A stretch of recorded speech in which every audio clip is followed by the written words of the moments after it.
Okay. We will call the regular board meeting of the School District 518 to order. Roll call, let all record reflect all board members are present. Number 2, recognition of visitors and guests. We welcome all of you here this evening. Number 1.3 will stand for the Pledge of Allegiance. Pledge allegiance to the flag of the United States of America and to the republic for which it stands, one nation, under God, indivisible, with liberty and justice for all.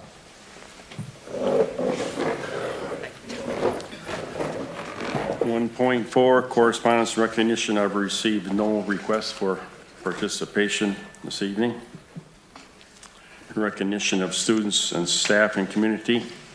We have recognition, congratulations to Fanwell Walday for qualifying and participating in the Minnesota State Cross Country Meet. This was Fanwell's 4th trip to the State Boys Cross Country Tournament. I'd like to congratulate Fanwell.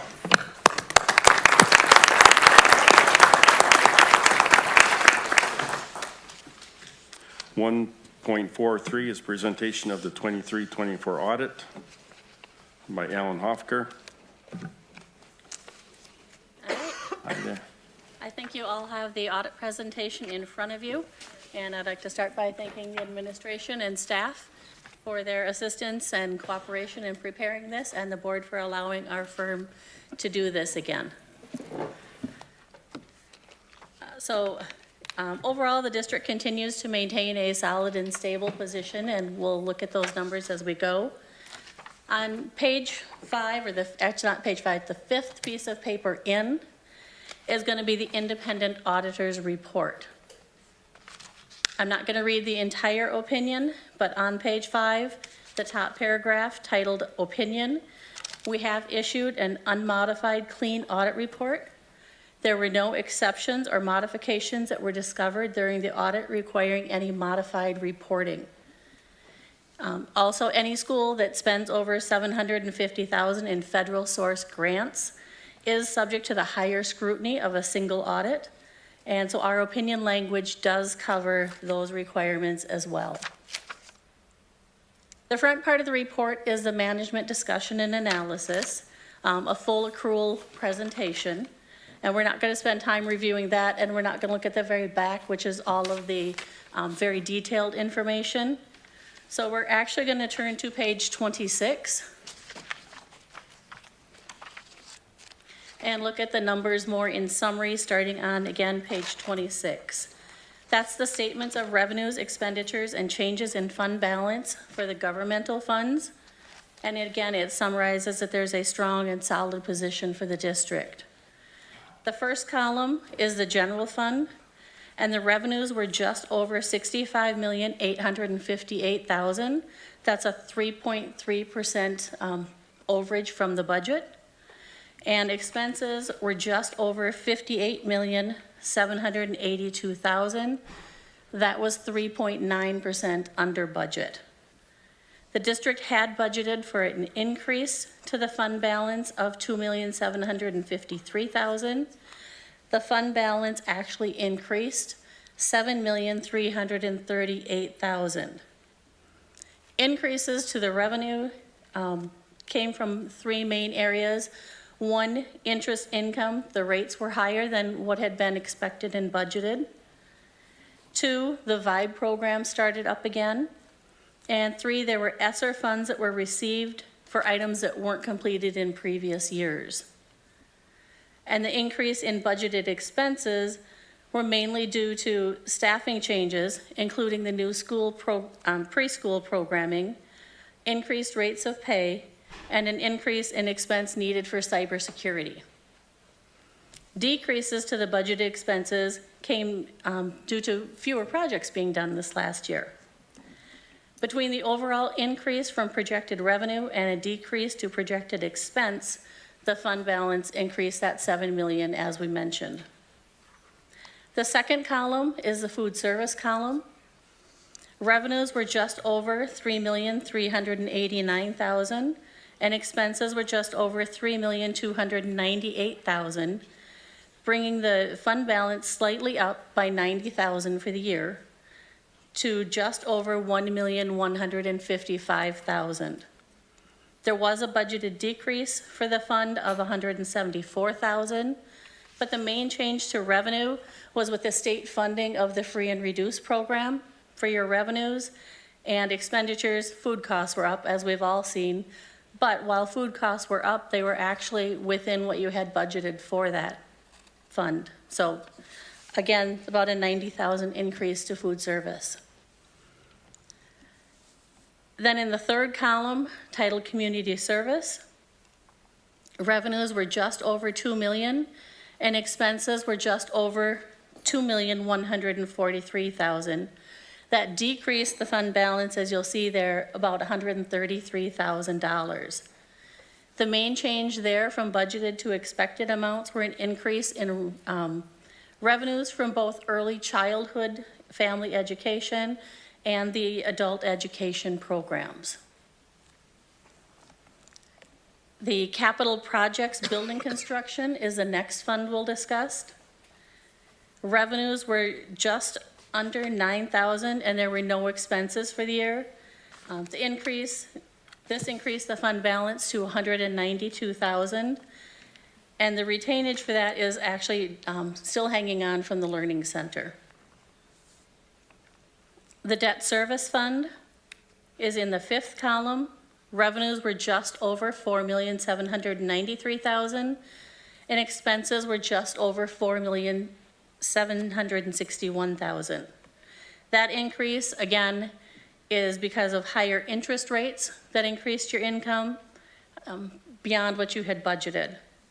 Debt service overall shows an increase of 31,000, and the intent of the board had been a decrease of 410,000, but with the increased interest, that did not happen. So all of that quick overview of the detail of revenue expenses takes us back a couple pages to page 24.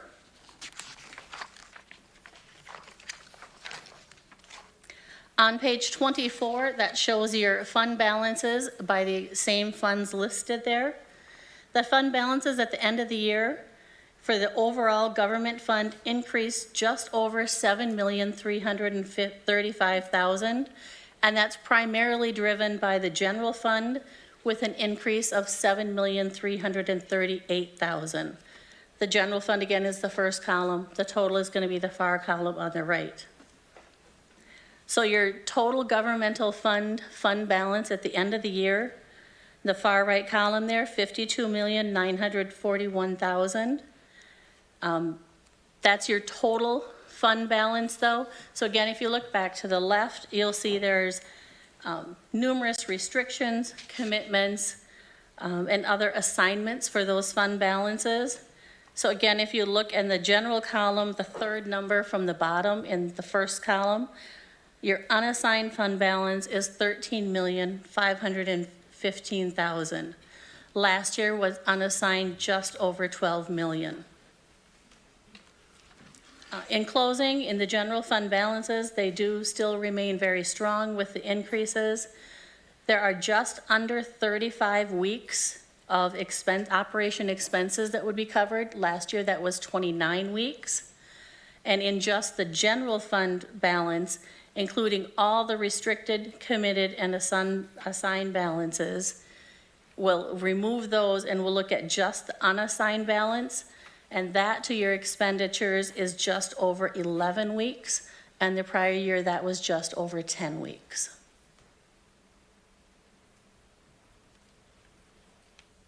Any questions?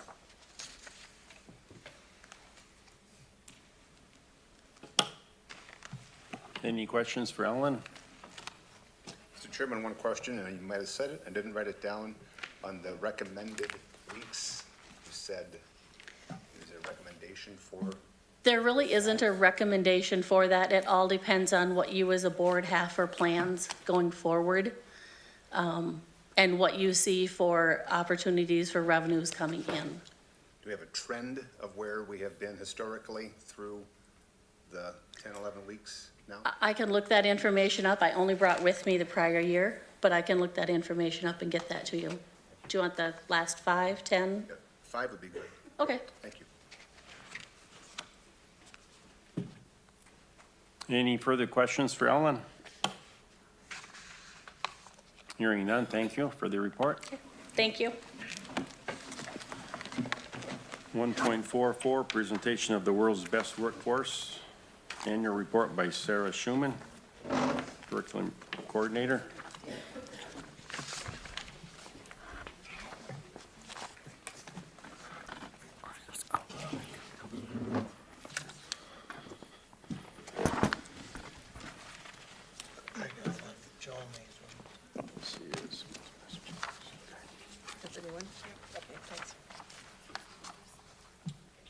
Good evening. My name is Sarah Schuman, the curriculum coordinator for the district, and I'll be sharing out the data for the World's Best Workforce Annual Report. It's a report that we submit to MDE on a regular basis. Last year, or I guess this report will be the last year of it with this name. Moving forward with the 2024 legislature, the name will be the Comprehensive Achievement and Civic Readiness. The whole purpose of this data is to track student achievement and to make sure students are ready for, to be active participants in the community after graduation. So World's Best Workforce, you can see on your handout, is really 4 main goals. The first one is to make sure that students are ready for kindergarten. The Read Well by 3rd grade was removed from this report and is instead reported in our local literacy plan, which is posted on our website. The second goal is to close the achievement gap among all of our subgroups. Number 3, it's all students attain career and college readiness by graduation. And then number 4 is all students graduate. So for goal number 1, all children ready for kindergarten, this past year we had 112 students participate in our pre-K program, and of those, 77 scored 52 on the kindergarten entry tool, which is 69%. That's a slight decrease from the prior year where we had 72% score high enough, or score 52. On goal number 2, our achievement gap reduction, this is kind of set by the state based on past data and ultimate goals. And so the goal is to get subgroups to reach 60% proficiency in both reading and math. And we are reporting that based on our MCA scores. And you can see for the reading this last year, the state average was 47.8%. And in Worthington, with our grade 3 through 10, we had 33.7% proficiency.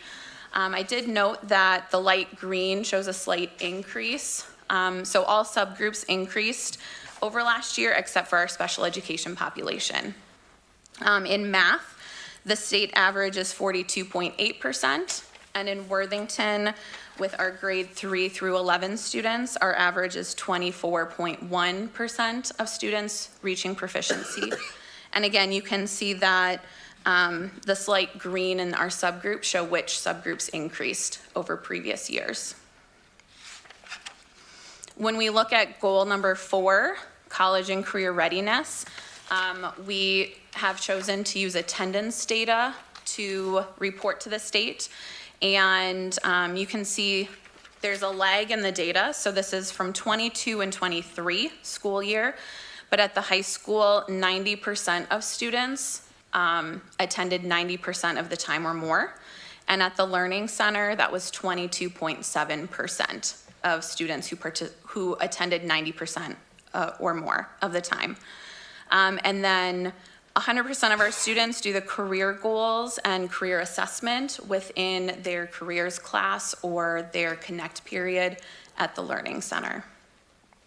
And then finally, our graduation rate. The state reports it on a 4-year and then a 7-year. And so those are 2 separate subgroups of students. So for the 4-year, in 2023, as a district, we had 67.9% of students graduate within 4 years. And when we look at that 7-year, we're looking at the graduating class of 2020. And so in 2020, we had 73.5%. And in the 3 years that followed that, we got to 76.8% of that class graduating. So those are the goals, and the goals will, those 4 goals will remain the same moving forward, just a different name. Are there any questions about the data? Mr. Chairman, a question on the goals primarily. Do you consider we're able to independently set these, or is this a pretty heavily directed by state agency goal setting? A lot of it does come from the state and guidance from the state. We have, as a district, we have choice in which data points to use when we report back. So historically, we've used MCA, we've used attendance. The graduation rate is a graduation rate. But for a few of them, there is some, I guess, choice by the district. And one thing to note, they are looking at the state level for goal number 1, all children ready for kindergarten. They're currently got some surveys out. They're looking at that goal to see what the metrics would be. So that may have some more state influence in the next couple years.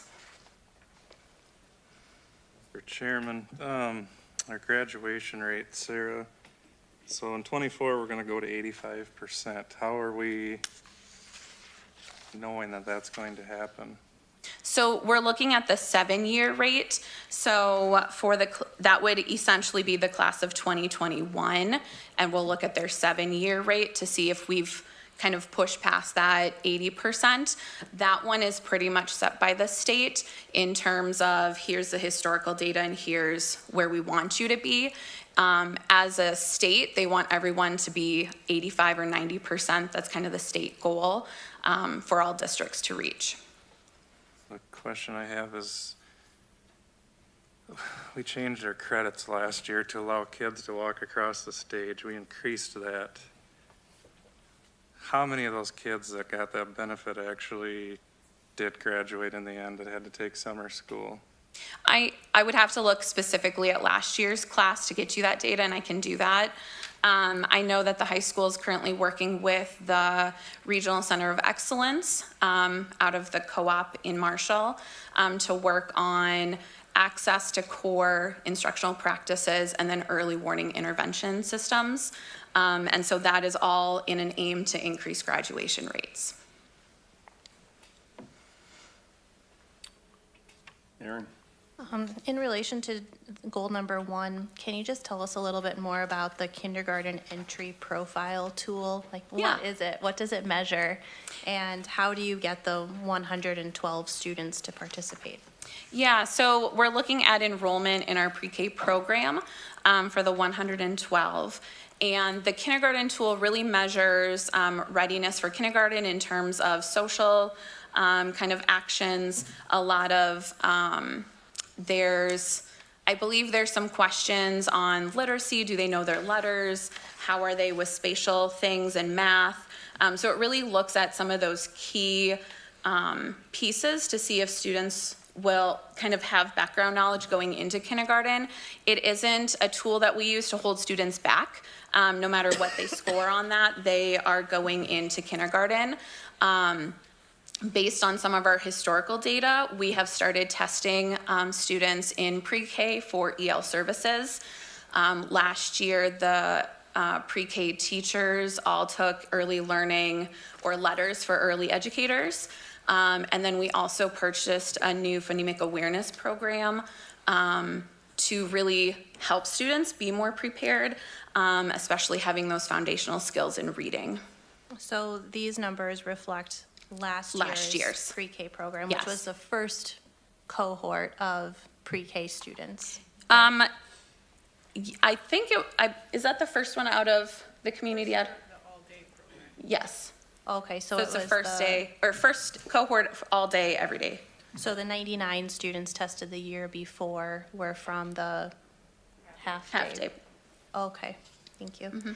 And then for goal number 2, how does the state define proficiency? Because when I look at the proficiency rates on the right-hand column. Like, I'm glad that it's green, like, I'm glad we're trending in the right direction, but this seems like a very low, like, pass rate or like proficiency rate. Yeah. It's like, what is proficiency? So the state uses, when we look at the MCA, we're using if they meet or exceed, and the MCA really tests on the standards that they've put out.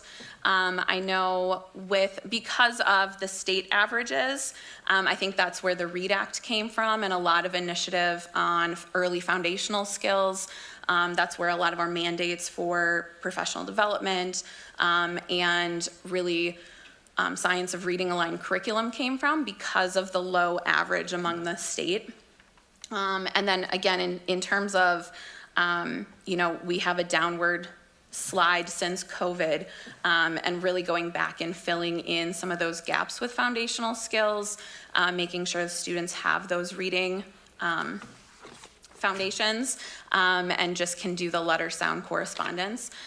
With math, I know that the state is putting out a lot of professional development right now, and the new standards are kind of in the works.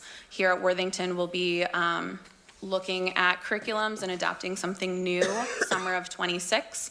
So there is a lot of movement at the state to try to increase the state average as well as within the district. But I guess in trying to understand what is proficiency, does that mean getting half the questions right on the test? Or like, do you have a sense of the metric for that? I would have to check with our data coordinator to see what the meets is or what percent that is on the state MCA. For goal number 3, is attendance measured by attendance throughout the entire school year? So it's when you have to attend the building at least 50% of the year to be included in that grouping.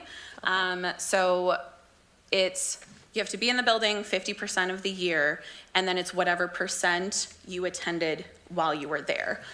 So if students start at the high school and then are transferred to the Learning Center due to attendance issues here, if they're at the Learning Center for more than 50% of the year, they're in that category, they wouldn't count in the high school. Okay. And then my last question, goal number 4. We see a lower graduation, 4-year graduation rate for the class of 2023 than we do in class of 2021. And I imagine the class of 2023 dealt with COVID, as with the class of 2022 and 2021. Do you see just a drastic drop between the class of, post class of 2020, or is this an anomaly year? So this one, the last couple years, there were a couple things that happened within our student enrollment that kind of, and students who didn't stay to graduate, they didn't stay within school. There were a lot of dropouts in 22 and 23, but we haven't seen the huge rebound in graduations that we would like to since pre-COVID. So there is a decline within our district since COVID. So you're saying COVID was a contributing factor, but not the only factor? Yeah, there were some other factors as well. Okay, thank you. You feel that we're doing enough, Sarah, to try and help increase these? I mean, they're still low percentages, but district-wide, are we making enough offerings and attempts? Any kind of change takes, research will say it takes about 3 years to implement something new. Within the district, we just started last year the science of reading, when you look at the reading specifically. So I would expect to see some changes in that in the next few years. We've done some shifts in terms of how we offer intervention and the softwares and the programs we use. It just takes time, and especially when you're shifting practices, it does take time to shift. And like I said, with our math program, we'll be getting a new curriculum. We'll be looking at alignment and track the data and see if that helps. Okay, any further questions for Sarah? Hearing none, thank you for the report. 1.45, presentation of NCIC Achievement and Integration Annual Report by Bridget Moore, NCIC Coordinator. Welcome. Thank you. Hi, my name's Bridget Borer. I'm with Nobles County Integration Collaborative. Our motto is to learn from and with one another. There's several topics here on these slides, but I'm going to jump to well, first let me mention the school districts within the collaborative are Adrian, Ellsworth, Fulda, Heron Lake, Okabena, Round Lake, Brewster, and Worthington. And Round Lake, Brewster, and Worthington are the racially isolated districts. I'm trying to keep this to 5 minutes, so I'm skipping over some slides. So I'd like to jump to slide 6, the purpose of NCIC. It is to pursue racial and economic integration, increase student achievement, create equitable educational opportunities, reduce academic disparities based on students' diverse racial, ethnic, and economic backgrounds. And we are fully funded by Minnesota Department of Education's Achievement and Integration Program. The vision of NCIC is to develop cultural awareness and integration, close achievement gaps, support student success, increase parent involvement, and provide professional development for educators and members of the community. Our enrollments last year, slide 9, we had 1,573 enrollments.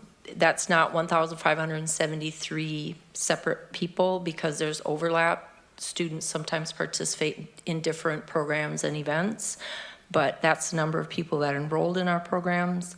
I broke down the programs by goals.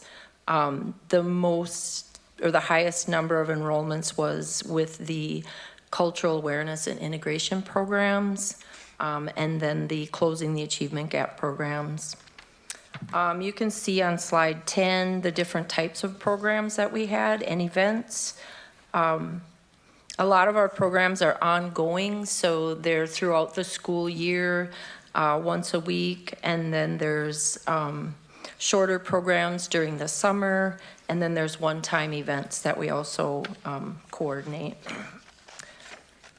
Now I'd like to talk about diversity in the districts. As you can see, from slide 11, there are 6 districts, and the 2 racially isolated districts are Worthington and Round Lake Brewster. They have considerably more than 20% of diverse population of students, specifically racially and ethnically diverse. Compared to statewide on slide 12, there's a big difference between the diversity in Round Lake Brewster and in Worthington, even compared to the diversity within the state as a whole. And then on slide 13, we have diversity in Worthington District. The majority of students are Latino, and so that is the largest ethnic group within Worthington's district. Now I'd like to mention about our goals. There's 4 goals, and it's based on a 3-year plan. 2023 to 2024 school year was the first year of a 3-year plan, and I'm going to talk about the progress from that year.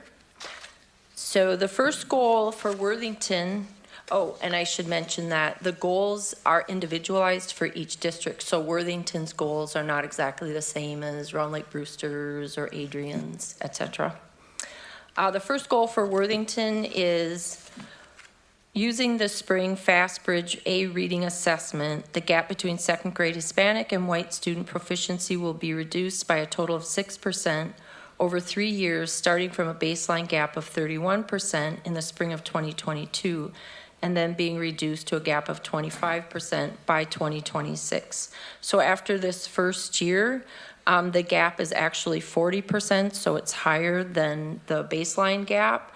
We're trying to lower that to 25%. As you can see on slide 16, the gap was at 31.5 at the end of the 2022 school year, and then it went up to 38.3, and then last year, at the end of last year, it was at 40%. There have been changes in teaching methodology. There have been new trainings, like letter trainings, and I know that has had some effect on achievement and other variables that I'm not totally aware or trained on. So I'm going to have Sarah respond to that part, that goal. This kind of goes along with what I was mentioning with the MCA data. At our younger K2 building, we are, with the letters training, we realized we had some practices that didn't align to the science of reading, and now we're shifting those and really looking at our curriculum and working to have kind of alignment within grade levels, and again, looking at our intervention systems to have a different trend line there.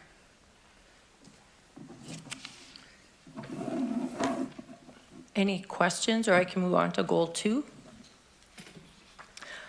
Goal 2 for Worthington is all students' access to effective and culturally knowledgeable staff will increase because the percent of paraprofessional educators who participate in cultural competency training will increase from a baseline in 2023 of 2% to 50% by 2026. So at the end of the school year, the percentage of paraprofessionals that attended cultural competency training was 8.2%. So it did go up from the 2%. It's considerably lower than the goal of 50%, but I know that this year it's going to be much higher because we did do paraprofessional training in Worthington for cultural competency training for all the paraprofessionals this year. So we'll have higher numbers on our next report.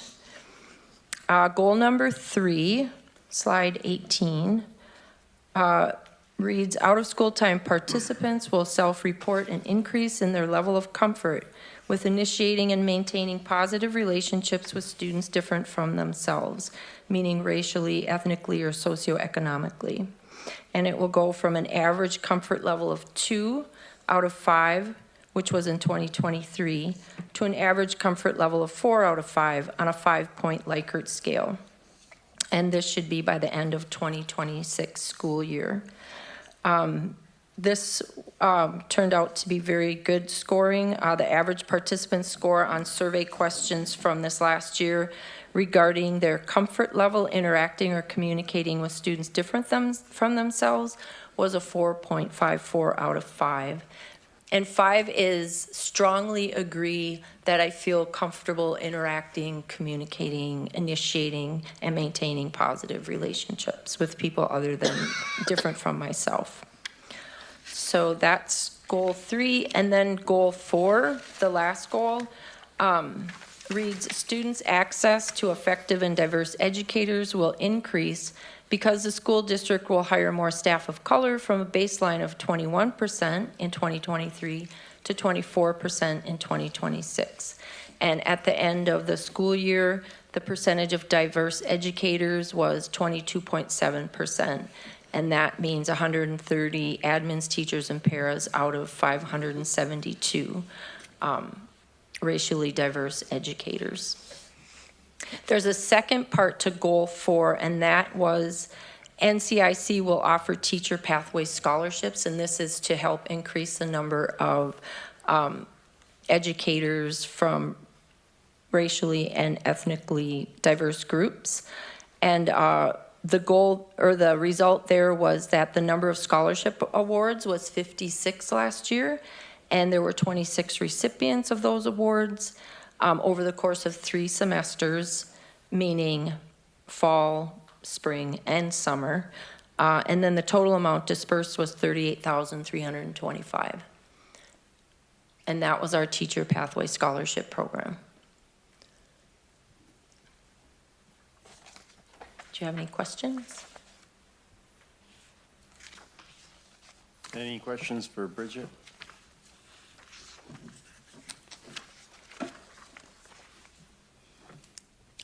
Thank you. Hearing none, thank you. Is there any public comment about the last 2 reports, World's Best Workforce and what Bridget just did? Any public comment?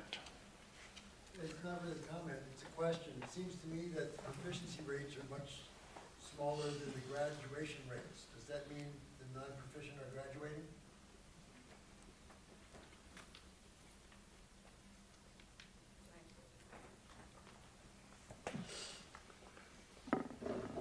So the question was, in terms of proficiency rates and graduation rates. When we look at proficiency, we're looking at students who meet or exceed on the state MCA, and graduation rates are based on completing core content and meeting the graduation standards. Students are not defined by one test, such as an MCA, and so the graduation rate is a combination of all of their work through their courses, not necessarily one test. And is it correct that the MCA's test grades 3 through 10 only? Yeah, and for reading, it's grades 3 through 10. For math, it's 3 through 11. Minnesota doesn't have a exit test or any kind of exit exam other than you completing your coursework.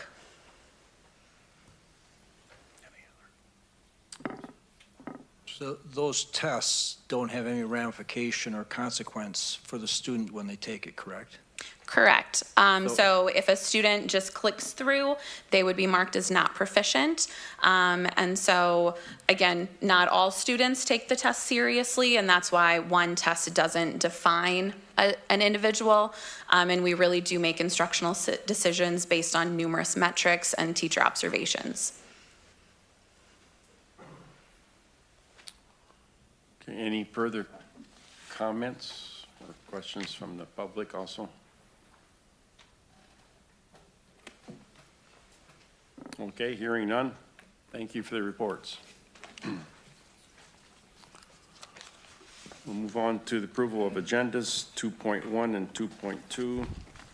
We have we have to remove early childhood calendar from 5.8.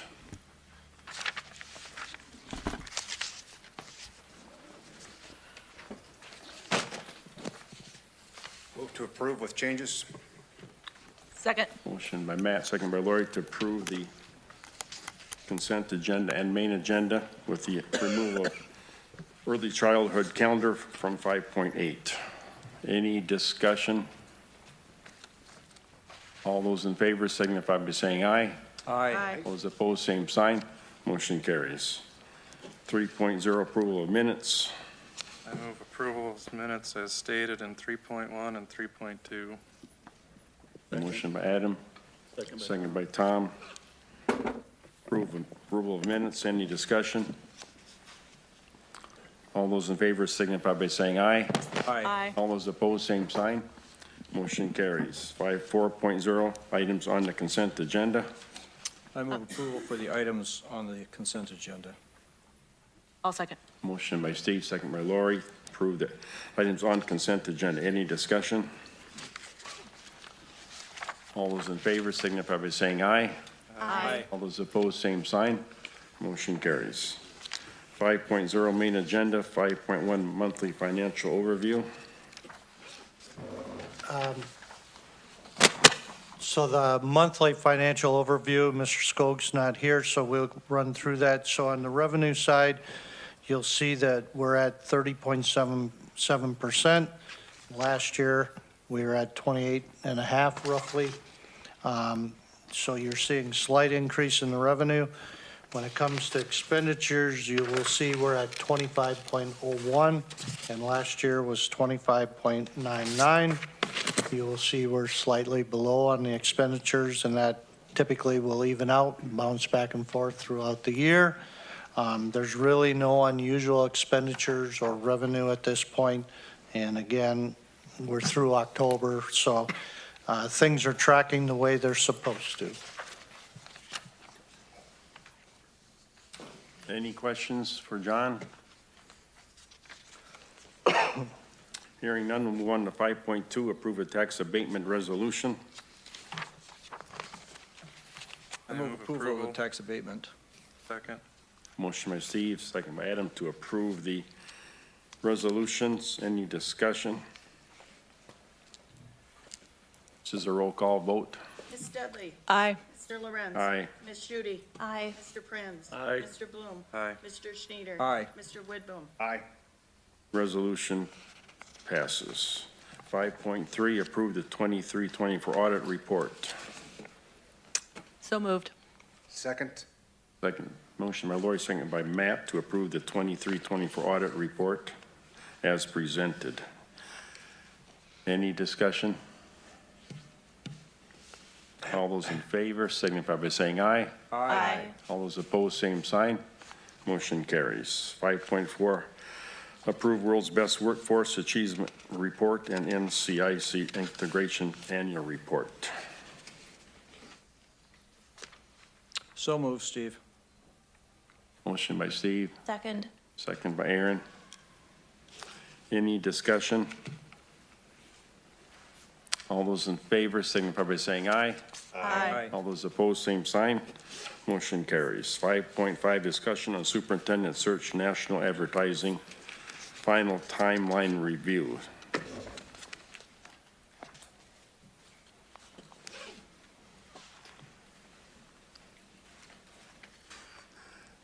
Did this go to operation or instructional or didn't it? No, and Discussion. so I believe the advertising would be to extend the advertising out. I haven't had anything to do with the search, so I don't know where we're at in that, but it would be also your timeline that was probably shared with you. And I think you should have received a copy of that at some point in time. So if that's the timeline, and the advertising, you would need to approve and move that forward. Yeah, it was all in the board packet from Lisa. I did look at it. There was no changes there that I saw that we had not talked about already with MSBA. We went with timeline too, is this right? Right, we still have a few things. We need the salary and benefits, the parameters we need to put into there, which we're going to discuss later on the agenda. Otherwise, And then Was this- national advertising, Yeah. you have to decide on whether or not you're going to be, Going out. yep. Now, does the board want to do it national advertising or not? That has to be clarified, correct? That included a lot of things, didn't it?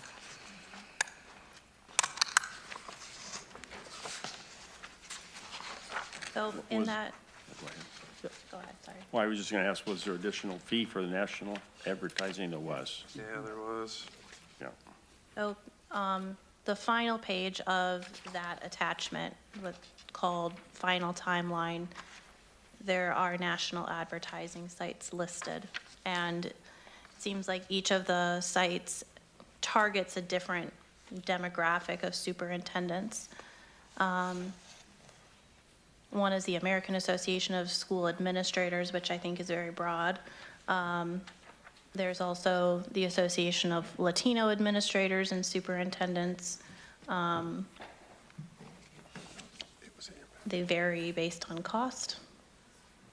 But that's the list available to us through MSBA. And if I remember right, I don't think many schools did the I think in national. our original discussion with Barb, we decided not to go to that national level on some of those because it was extra cost. There's 1, 2, 3, 4, there's like 8 or 9 of them listed there. But again, we can have that discussion here now if you want to add any of that. Well, and they range from $849 to, yeah, 80. If I remember, Barb said something about how, like, in the past X number of years, all of the new superintendent hires have been from within Minnesota. Is that right? At least searches that MSBA has conducted. Right. I believe she also said that they probably didn't get much interest from outside either. I mean, it wasn't, you weren't getting people looking from New York or, you know, further away you get, I think the less they have interest in. And it didn't sound like we're getting, in their past history, they weren't getting a lot of applicants from outside of our general area, too. I think If we were to do one, I would say the Association of Latino Administrators and Superintendents, which is $250 for 6 weeks. I think we are a unique school district that, due to our demographics, that if we were to cast a wide net, I think it would want to be targeted. I would support setting a budget for national advertising and allow Barb's expertise to choose we could obviously put our direction towards it, but I guess that, I would support some investment, but I don't think it's fair for us to pick necessarily of all of them. Put a dollar amount and have her spend it wisely. It has to be in the final agreement, though, whether we have that in there or not, correct? So in the past, We just have to speaking pick from, one or the other, Oh, it's all of this or none? one or, No, it's one or, Or it's 1 or 2 or 3 or whatever, okay. So right.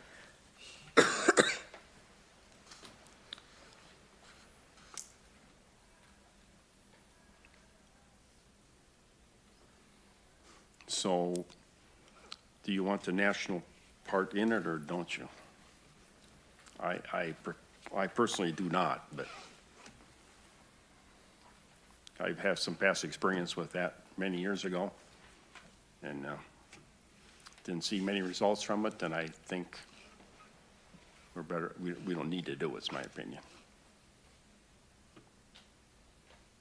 I agree, I would pass on it the first time. I mean, if we ever have to come back, you could reconsider it again. I think we kind of agreed at our one meeting, we don't need to.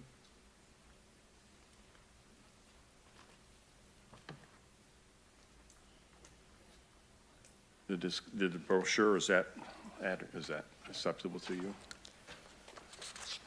I have one comment about the brochure. So going to page 2 of that attachment, where it's like the front and back one-pager. I'm not crazy about how the student demographics is presented.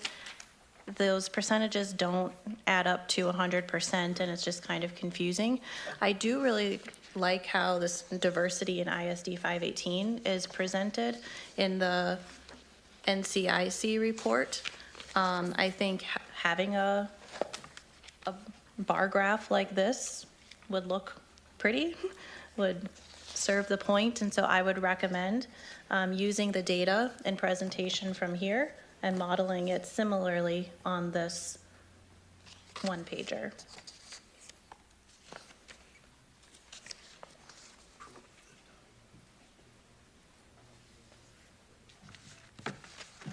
Not this. That's what you do. You gotta finish that one before you Okay. go to the brochure.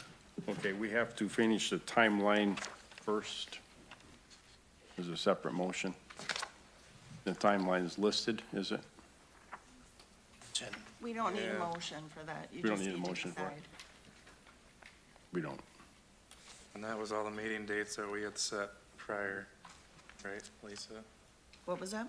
And this is, the timeline is what all the meeting dates, like we have one Right, December right. 9th and Right. Right, and we all put those on our calendar, so I think the timeline, Yeah. we're okay with, that's set. Okay. It's just the second part of that, the national advertising piece of that. So, I mean, if we wanted to add one thing for $250, what you said, Aaron, I think would be okay with me, to have that extra national piece there. Hard to set a budget, and for Barb to figure that out, I don't think that could work too well. But, so I would support the $250 to add the Latino piece for the superintendent search. I support that as well. Me too. Okay, so I'll make the motion then with those changes for the timeline and that one piece of the national advertising search. We don't need a motion? No. Okay. So this is just discussion only? yeah, just discussion, but you gotta finish it. Okay. So we go to 5.7. Approve the MSBA search agreement to conduct the search. We have never officially approved the agreement. So we'd approve the agreement with the specifications, right, that Lori had. But if we want to make changes actually to that bar graph and our demographics, that's part of 5.6, the brochure. So we'd have to discuss that if that's something that we want in there in that form. That's just discussion, all right? Right, To decide though if you want She can that in, refer that you want it message. changed. okay.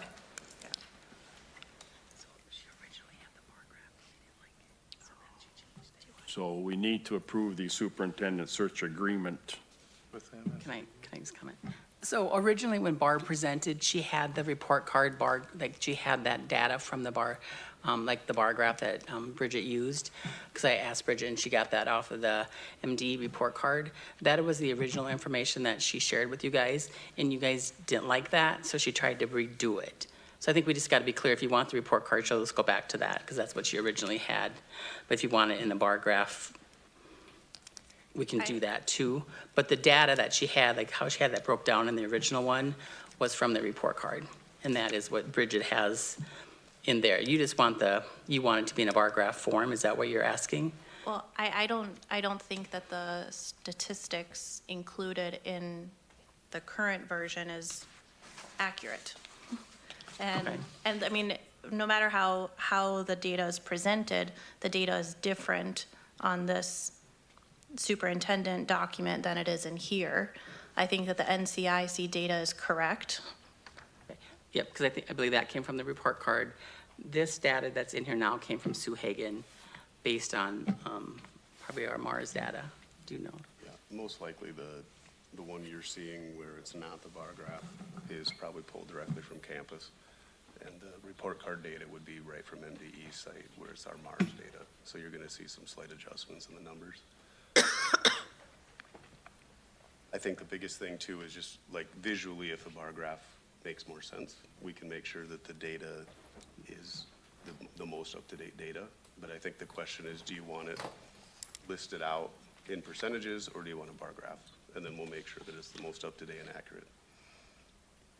Mr. Noble, will that then include the vibe as well in that demographics? Because that's also changes that. That would be up to you guys. Because that in itself changes even the total student population. Yeah. I would say leave the vibe part out because they're not students on campus and the program itself is a little bit different animal and so. I would say not use that data. It's not really representative of the students they're going to be working with face-to-face or dealing with on a daily basis, personally. I personally like the bar graph. I think it's more of a visual type of thing. I think that reading it, in a text is probably easier to read and maybe easier for people to view. But I think from an appearance standpoint, I look more professional if it's a bar graph, color coded and stuff like Aaron is suggesting.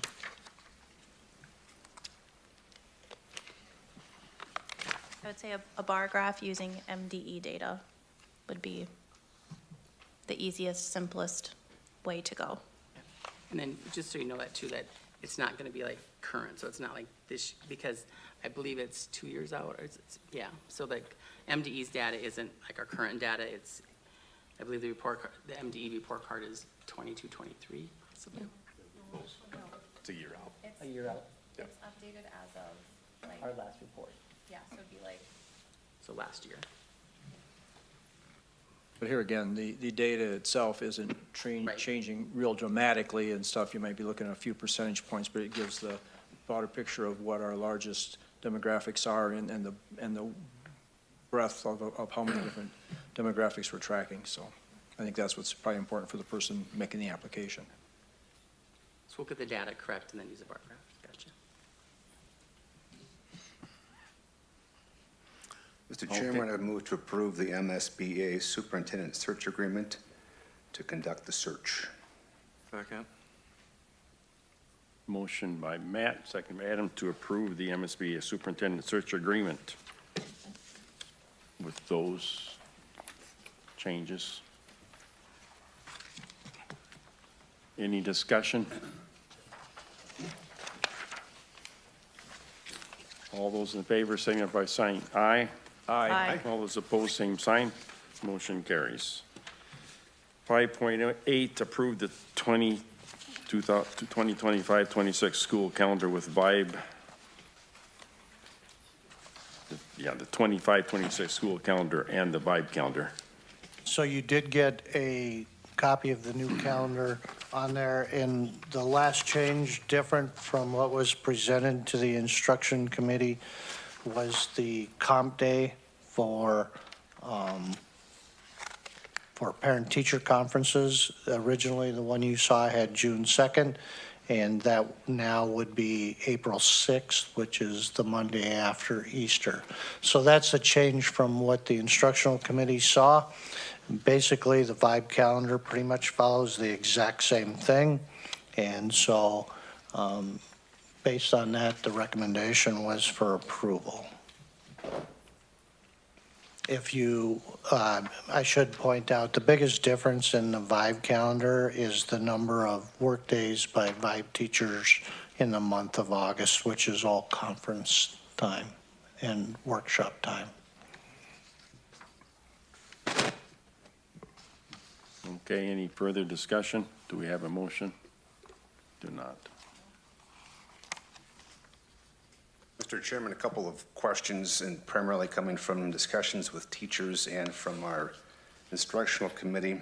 There were some questions rose on the MEA fall break dates, potentially returning that Thursday to a break day. I think that it appears that that'd be, staff would appreciate that. Something worth this, I think, a discussion with us. Also, looking at the Christmas break, and we're talking about best used time of having students focus for a day and a half when they're in the classroom on Monday, the 22nd, and a half day on the 23rd. I just wonder if there's more value in taking that day and a half off and then removing the April 6th date. We discussed this, Mr. Landgard, at our committee meeting. You did, and again, the October 16th, again, we're not dealing with weather, we're not dealing with all kinds of what I'll call distractions, so that should be a high-quality instruction day. And again, we're here about academics for students. I get the December date, and the day and a half that week, somewhere you're going to have some distractions based on parties and those type of things. So it's a matter of, are you going to do it the week before, or are you going to do it the 22nd and 23rd? Because there will be some distractions for that. And again, the April 6th was out there as a travel day for parents and everybody to get back ready to start school again after the Easter holiday.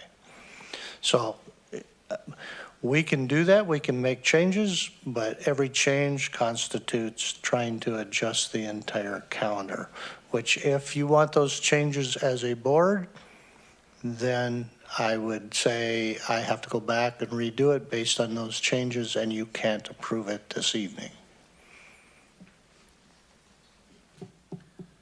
Well, those are suggestions that I make after discussing this calendar with staff members and families in their district. I mean, I agree, Matt, and I really question, do we really need that long of a break from the 27th through the 6th? And we look at March, there's only, you get the 2 days at the very end. Could you utilize maybe not going that long of a break? I mean, that's 10 days. That's another long break for kids. And I think we're one of the only districts around that has that long of a break. And I agree with giving them the Thursday and doing the 19th, because I don't think you're going to have the attention of the kids on the 22nd, and especially the half day of the 23rd. And there's many days I question, do we really have the attention of kids on half days, period? We have a lot of half days compared to other districts, and it's one half day. I don't think they should be here. So if you remember, a couple years ago, the idea was behind putting in a spring break, and this, I believe, is the third year. That's why the extended break, so staff could travel, parents could travel, and we would avoid the fact of people leaving all year long and being gone. So that was the idea, that we could kind of hope to get most our travel, vacations, all that during that time. Now, again, I'm not sure, I'll be honest, I'm not sure it works because, again, we spent $1.2 million on substitutes last year. I feel we need to revisit the calendar and bring it back, and I don't think I'll approve it tonight. One of the things that if you pull off the 22nd, 23rd, and it counts 2 instructional days, and now you have to put them someplace else. So does that mean then you push that particular quarter ends at the 20th of March? So that means you're pushing out maybe the 30th or 31st and moving them, over a couple more days then? And then you have another short time that you're trying to educate kids before you have another break. And how effective is that educational time period going to be? Because you're right before everybody's going to know there's a break and they're getting ready and getting excited about being off of school. So here again, are we going to lose another day or day and a half or 2 days of instruction because kids are getting ready for another break? We're going to have breaks. We're going to have off weeks. We're not going to get a full time period in there. I like the idea of the 22nd, 23rd, although it's up to the teacher, I guess, to educate the kids and keep their attention and do that and set up the structure of their class. But I also understand that a lot of them are going to use that time to have some in-classroom celebration and stuff for the Christmas holiday. And that would probably be a better time to have it, the 22nd, 23rd, that would be to start losing the 18th and 19th because of that.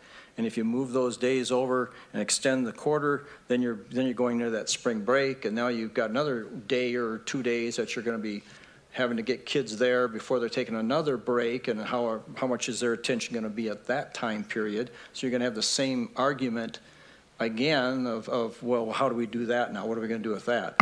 I agree that we've made it. We didn't have much of a spring break, and the request was to have more of a spring break. So now we're inserting the spring break, which I think is a good idea. If we start pushing some of that spring break and extending it, then the other option is we start pushing into June to extend our school year to get the number of instructional days in. So, one thing has a ripple effect on the others. I would rather see the December days stay there and do the best we can. Also, we know when we get to the end of the school year, we have a tendency to lose instructional days there too, even though the kids are in school, because we're getting geared up for the summertime. So, it's always a give and take of how much instruction you're going to get in a classroom and how it's going to fit. I'm okay with letting the school calendar sit as it is, using the 22nd, 23rd, and it's either that or we're going to switch it over for sometime in the end of March, and then we're going to have a short days there going into another extended time off. So I think it's a give or take one way or the other. So Chairman, one last comment, and it might be the year to do a shorter spring break because the quarter ends on the 20th. You're in session for 4 days, then you're taking a break for 6 days, and that has to be challenging from an instructional standpoint. What I would like to see is take the 30th, the 31st of March, the 1st of April, go to school those days, have a half day on Thursday, take that half a day, take it away from the 23rd of December, and then take a day off on the 22nd of December and the 16th of October. There's your 2.5 days spread out in other breaks. That's not such a big lump sum break at the end of March and the first week of April.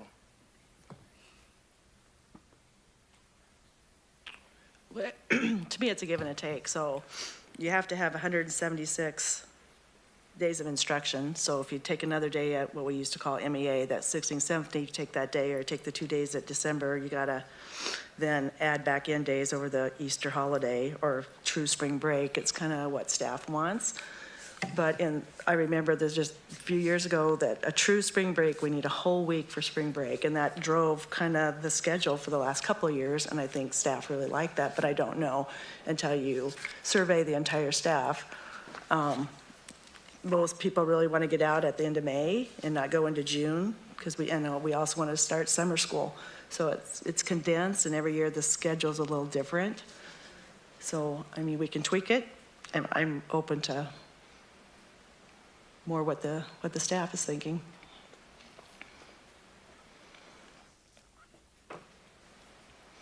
And I could say too, even at Meet and Confer, when we talked about this with the union representation there for probably half an hour, talked about the schedule, there was indecision there as to what we talked about. And I think Mr. Landgard took what he heard and put it together into this schedule.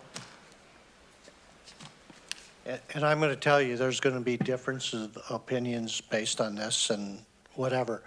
But again, I'm going to put the focus back on kids. The calendar needs to be what's best for kids and with recognition of what benefits parents and staff. So it's an educational value.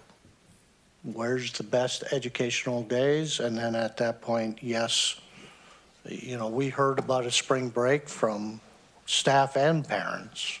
So I'll make the adjustments if you want me to, and you don't have to do anything, and I'll give you a couple calendars with choices if you want. But I, at this point, believe this is the compromise calendar that works. But that's up to you guys. And it's going to have no effect on me.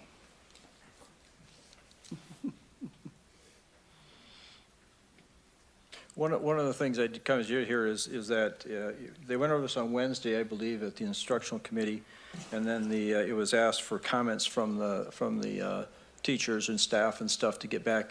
I don't know if we heard a lot of comments back other than them contacting board members and stuff to voice concerns, and there was a variety of different concerns that were expressed. I don't know if there's any hurry at this point to approve it tonight. Perhaps what we need is a little bit more time for the staff to give that opportunity to comment and give some more thought to their comments. Some of them heard and others will hear about what we talked about or the give and take part of it and impact and things, and it gives them something to think about also.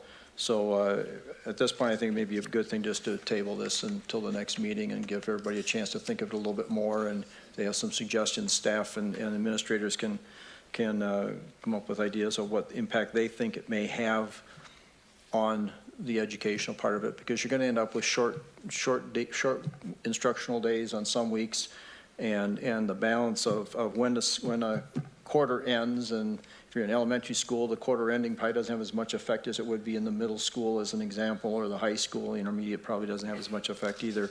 So certain staff are going to be more impacted, and students are going to be impacted differently.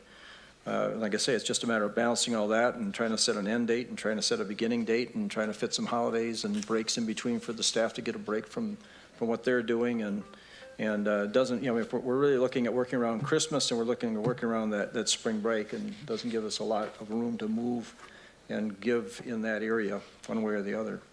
So my suggestion would be table it at this point, or just not take action on it and give the staff a chance to have a little more time to review it and give their input, and then try to come up with some balance. It's like I say, we're not going to make everybody happy. We're going to, at least give, I think the big part is give staff a chance to comment and a reasonable time to consider it and move forward with it. I agree to table. Yeah, and you really don't have to table. You can just No, not just take not take action, and action. I'll bring it back next month. There's no motion, so there's no Yeah. table. Yep. No, because he has to match up with our calendar. So we'll put them both on hold. And just one question, do you see that comment coming back from staff through the union or to Mr. Landgard, or those comments are coming how? Because you're not going to make, like Steve said, you're not going to make everybody happy. So those, I'm assuming it would be the same way as in previous years, that the union representatives would present their position. And Well, there's one of two ways. They can talk to their administrator, or they can talk to me. I can tell you that I'm extremely frustrated with the number of staff who have jumped the administrators to the school board. There is a chain of command that exists, and they need to follow it. And right now, Mrs. McGahee has communicated, I believe, from at least some of the staff to me what she believes the staff would like, so I've had that communication. It all didn't fit in this. And again, I'm trying to find high-quality education days in the calendar. So, and we're going to have some early outs. That's just the way it's going to be because we have to get some staff development. We eliminated some of those half-days to ensure, I think at one point we had 7 or 8 half-days, maybe even 9 in the calendar, and we've cut them back to 5. So I will visit with Ms. McGahee again, but if there are other people who have that, they can go right to the principal who will get it to me, or again, I have an email, they all know how to get a hold of me. On this particular subject, would it be appropriate to send out a survey to staff? I'm going to get so many different answers, I'll be honest, that there might be a consistency of example of they want 2 weeks for Christmas, but it's going to be all over the map again. I'd rather have people contact me. Send me an email or call me up, that's fine. And And I also think that they are represented by a group of people that they've chosen to represent them, and they should be able to get a hold of them and let them consolidate the information coming from their group and then present it to as a group, saying this is what we've decided on. And here again, hopefully it'd be the majority or however they want to gather the information. And oftentimes in a survey, you only get those who have strong feelings. just a note on the chain of command comment that you made, Mr. Landgard. My understanding is that anyone can contact elected school board members, whether they're staff or community members or parents.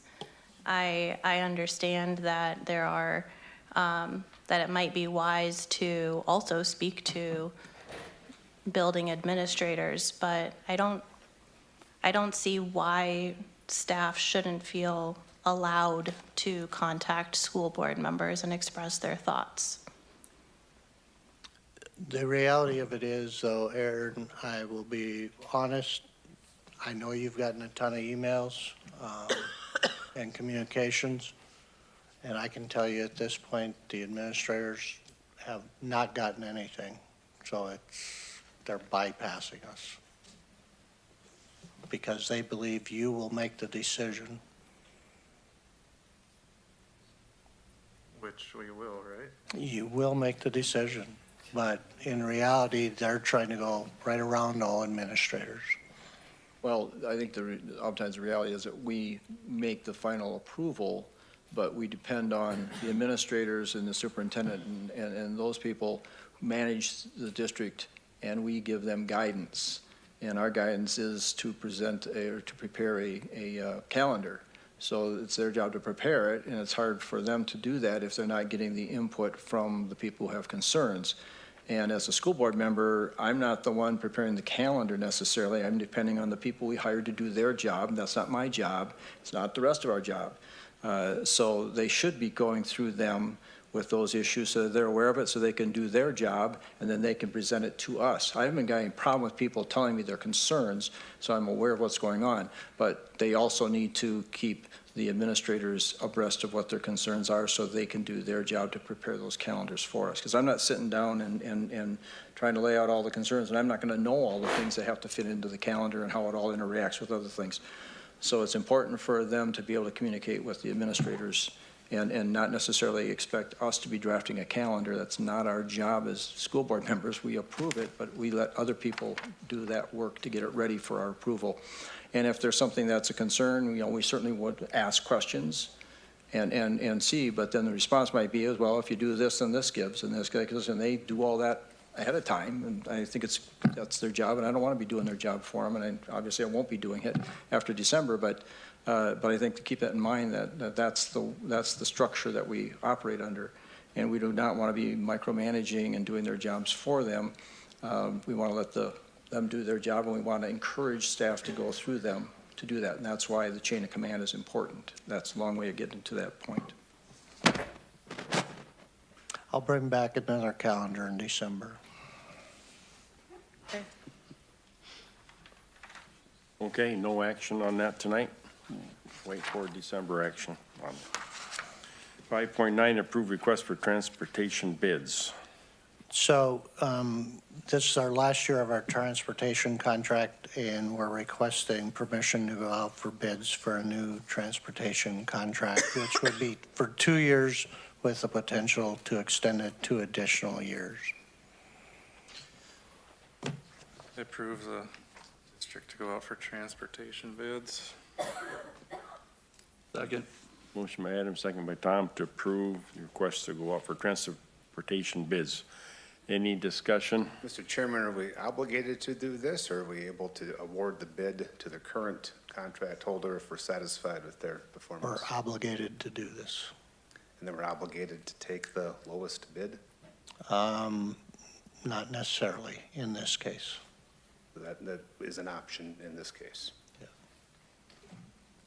So my question is the 2-year and a 2-year extension? It can, 2 years with a 2-year extension. After the first 2 years, can be renegotiated then for the next 2 years, or? Generally, no, that's all part of the overall bid. I think the first time Bud's got it, they weren't the low bid, were they? Based off their service. No, they weren't the low bidder in the first time that Bud's Transportation got the bid.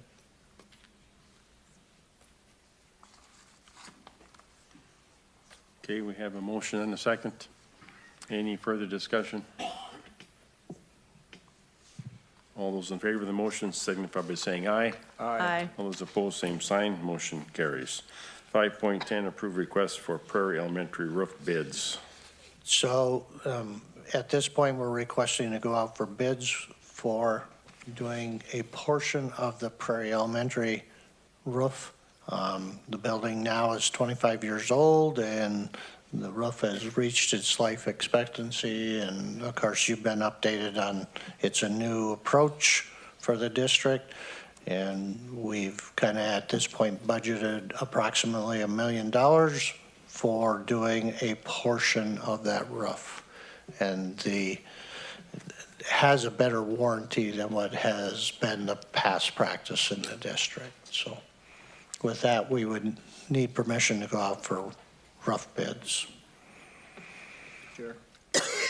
Question, will that be a base bid for the one section roof we're definitely planning on doing, and an alternate bid that we can pick from to do more roof Yes, sections? so the way the project is set up is what was originally discussed with you of doing one section, and then we added 2 alternates. So if we get good bid prices, we can actually expand it and get a little more done. I'd make a motion to approve the request for the elementary school replacement bids. Second? Motion by Steve, seconded by Matt, to approve request to go up for bids for Prairie Elementary roof replacement. Any discussion? All those in favor signify by saying aye. Aye. Those opposed, same sign. Motion carries. 5.11, approve organizational structure changes. So this was presented to the instructional committee, and it's been adjusted based on the action the board took in moving to an assistant superintendent structure. With that, I want to remind everybody that duties would be divided with the assistant superintendent, the HR, and myself for at least the remainder of the year, and probably moving forward, it would be the same structure. And with that then, that is the elimination of the Director of Operations position and a shift in some of the structure in order to accomplish the work that was accomplished by that individual. So it has the Assistant Superintendent organizational structure adjustment, the Human Resource Director change, and then the overall district-wide, which reflects the action that you took last meeting.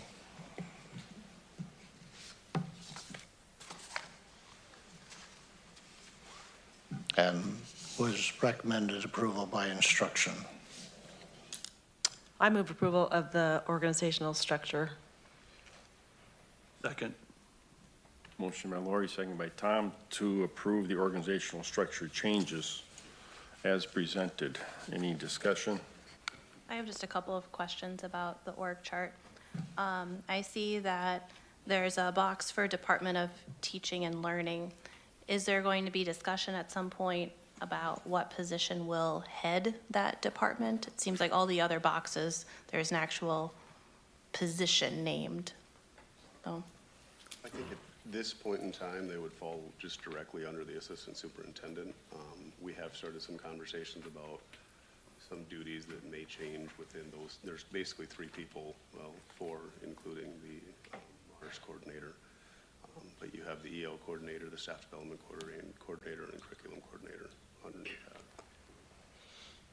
Yeah, we haven't had any conversation about if there needs to be additional structure changes where there's somebody technically supervising that group in addition to the assistant superintendent. and then one discrepancy between the 2 charts is in regard to the activities coordinator. In one chart, the activities coordinator reports directly to the assistant superintendent, and then in the next one, they report to the principals.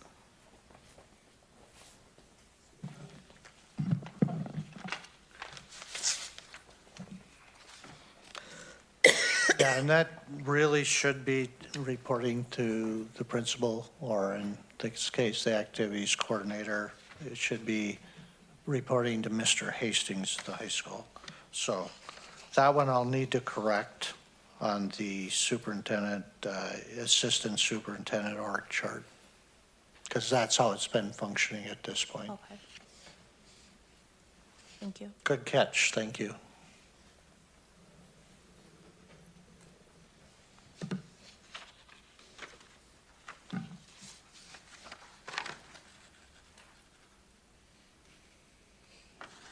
Okay, do we have a motion with that change?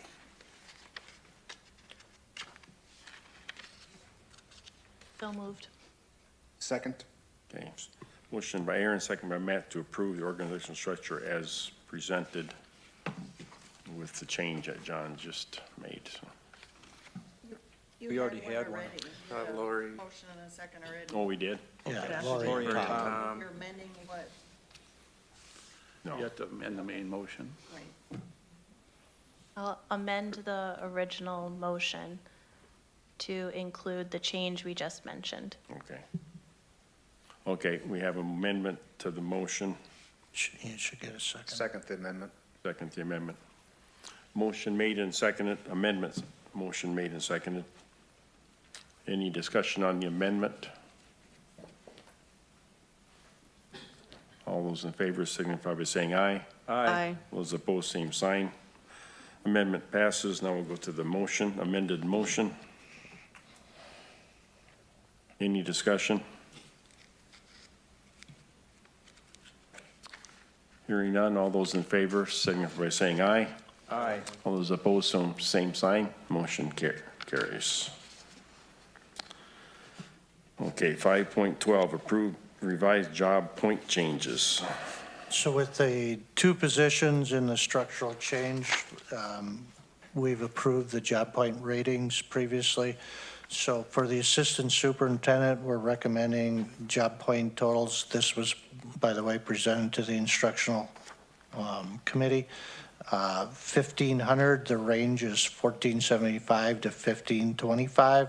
And for the Human Resource Director, 1,350, and the range is 1,325 to 1,375. And the recommendation was for approval.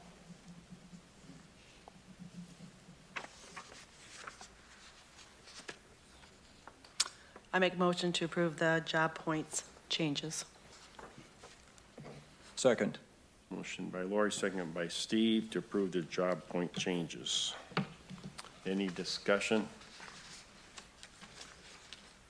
Mr. Chairman, when we were in our committee meeting, we also talked about hiring an outside firm to do the point system. Had ever been brought up before or discussed or? It's been brought up, and we've had some discussions. Again, that's the board's prerogative to go back and do a review or have a firm, outside firm, do the job point rating. I'm going to be very honest. They'll come in and they'll rate it, and you'll see some minor adjustments, but in reality, I'm not sure it'll change a great deal. But it is a perception, and helps with the perception that it's done by an outside entity, and again, seems to create more validity to what it is. But again, you're going to probably pay $10,000 to $15,000 to have a consultant do that or a firm do that, but that's your choice. And again, if you want to do that, we'll need to put that on a future board agenda for discussion. There's also a lot of staff time involved with that process because they have to provide the information to the person doing the study and stuff. So having gone through that with the county several times and stuff, it's quite an intense program, and it takes a lot of people's time along the way to provide the information for them to do that too. So I'm not sure if it was really worth it, and whenever they come up with, you're still always going to have a bunch of people who are unhappy.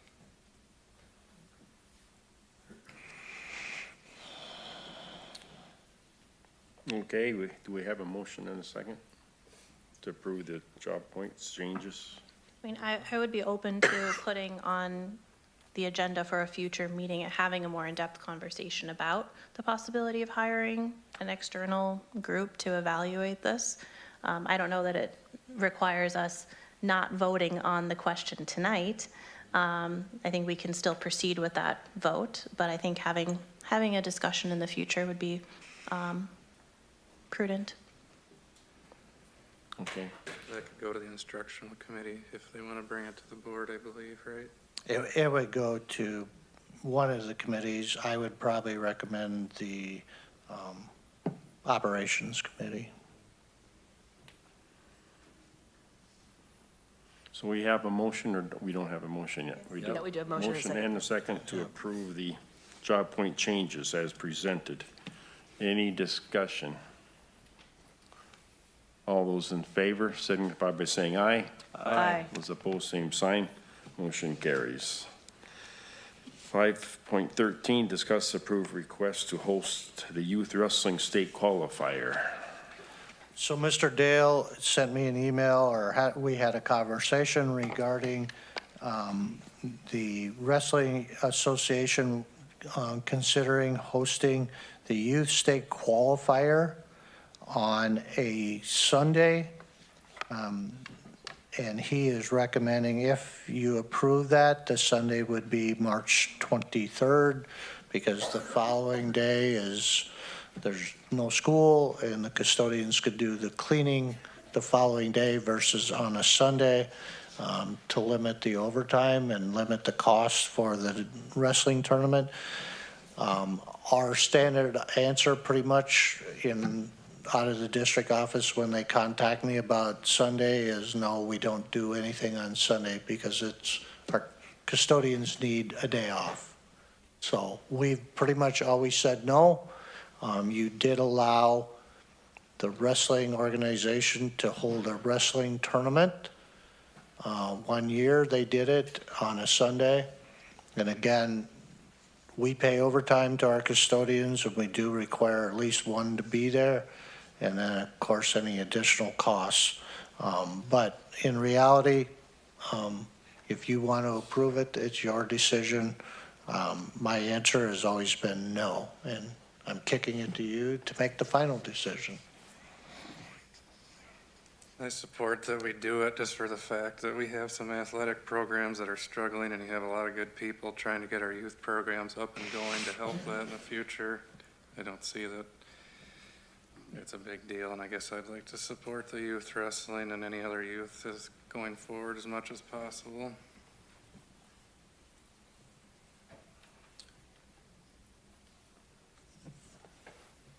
I will make a motion to approve letting them have the youth wrestling state qualifier on March 23rd.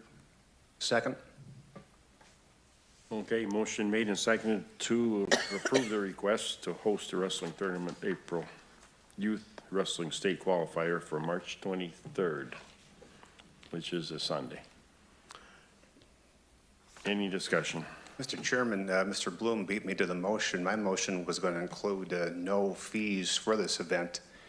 You know, we do let an organization use our gymnastics facility 5 to 6 times a year. We allow the parents to clean up that facility. There's not a janitor there when they hold an event on Sunday. I understand that the SWAG organization functions through the YMCA, so there is a bit of a difference. But it is a school-owned facility that we're not charging them for. And we're allowing them to use it 5 to 6 times a year. And I bring up the gymnastics program, not to say that they're getting unfair treatment, but to say that our athletic programs should be modeling after the winningest program in school history is our gymnastics program.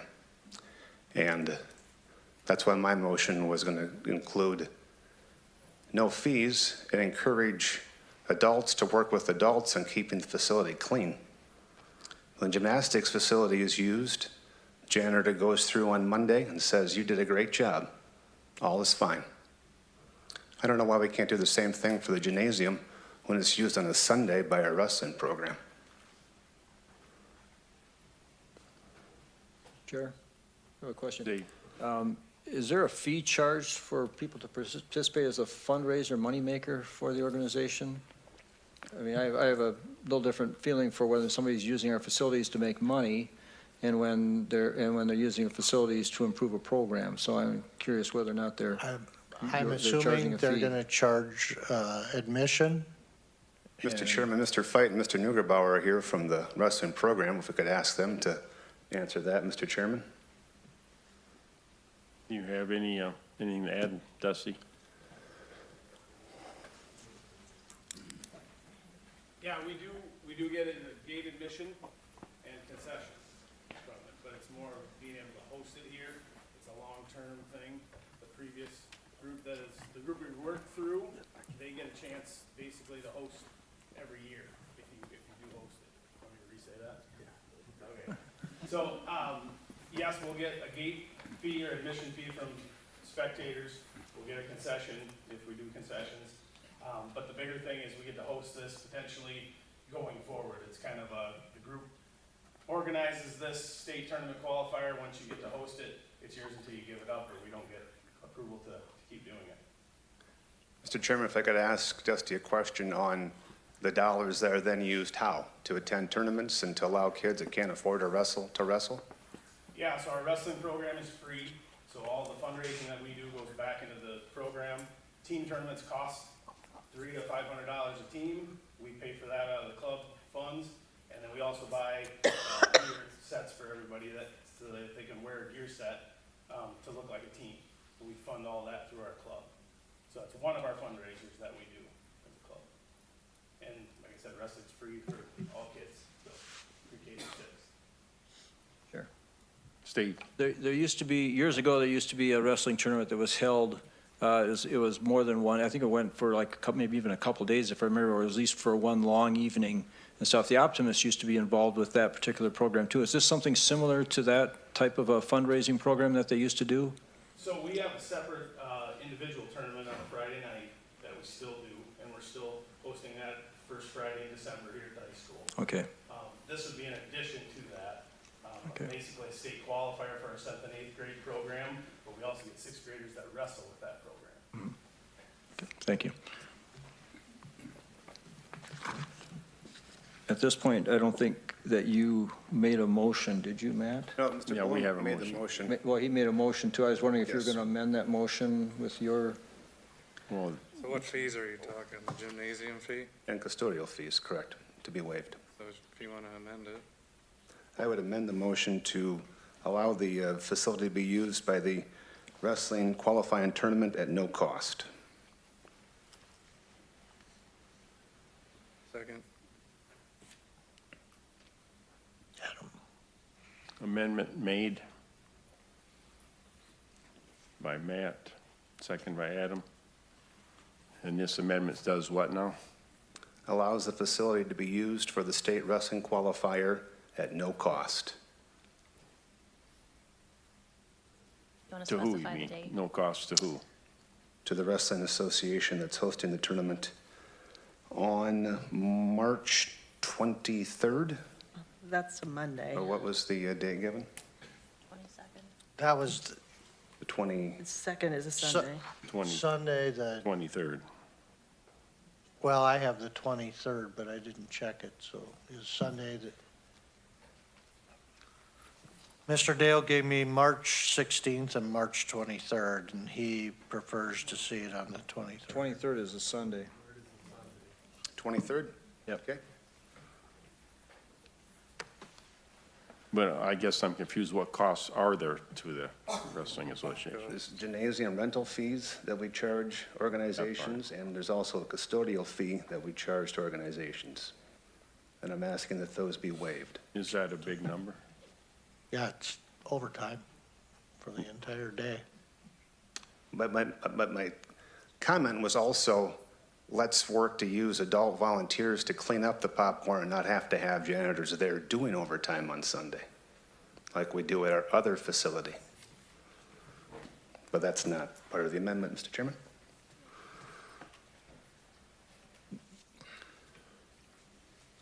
I think if my understanding is correct, we charge a flat fee for usage, right? And then we use that fee to pay custodians.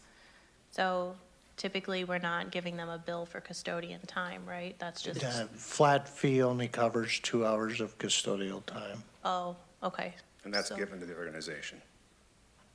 So anything above 2 hours is billed on top of the flat fee? Yeah. Okay. Correct.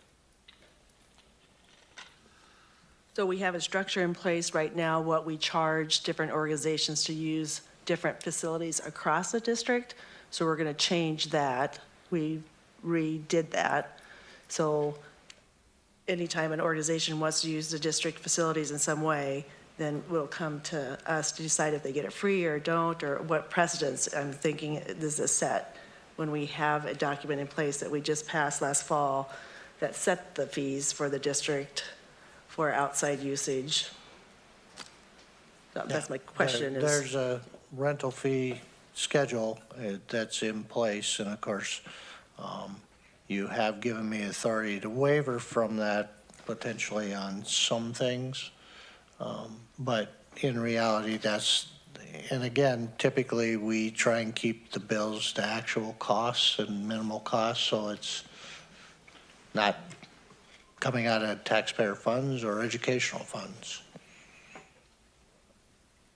The superintendent said no to this request, so that's why it gave us an opportunity to discuss it. I don't think a precedent is being set until the next time no is given and it's brought for our discussion. So what are we gonna do if they don't clean up on Sunday and there's a big mess in the gym? Is there gonna be like a deposit they gotta pay for being clean when it's done, or, I mean, what are we gonna do?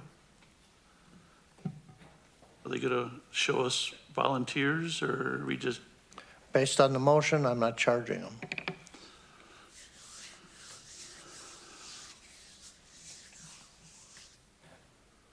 I guess I have a problem with setting a precedence for every event then, going to do the same thing. So you're going to be picking and choosing what not to charge for and what to charge for. Mr. Chairman, that's not true. The policy was in place, and the superintendent has allowed groups to use it without our knowing. And it's not a discussion. We approved the policy. In this case, an exception was made because he said no. It's brought for us to discuss. If he says yes to everything else, the next 2 years, we won't talk about it. The staff that are going to be there, I guess the question would be is, are we going to have a custodial or staff person there on that particular day? Or will the employees of the school district volunteering their time because they're going to be there and they're going to take the responsibility to make sure the building's secure and there's no damage done and everything's cleaned up at the end? We would probably have a custodian there because if a breaker goes or something happens, they need to be there. They know the buildings, they know how to address potential items that might happen. Doesn't mean anything will happen and everything could be fine, but we've pretty much always had somebody at every event, either a school person or a custodian. Even if it is some out-of-pocket expense to our district for the custodial fees, we're looking at millions of dollars at a high school addition tonight. Is that really going to hurt us to support a youth program and try and enhance our athletic associations? Well, We're talking minimal fee here. Yeah. Yeah, well, I'm just looking too, this is the wrestling, but there's a lot of other youth programs that we have that use facilities too, and are we You need to looking at support. waiving all of our, Matt, I think you brought this up one time in the past about waiving the fees and stuff about this, you know, these are youth, but they're not our school youth programs. These are outside organization youth programs that are being organized. And I don't know for sure on this one, but football and stuff and different ones, they charge a fee for the students and parents to participate in it.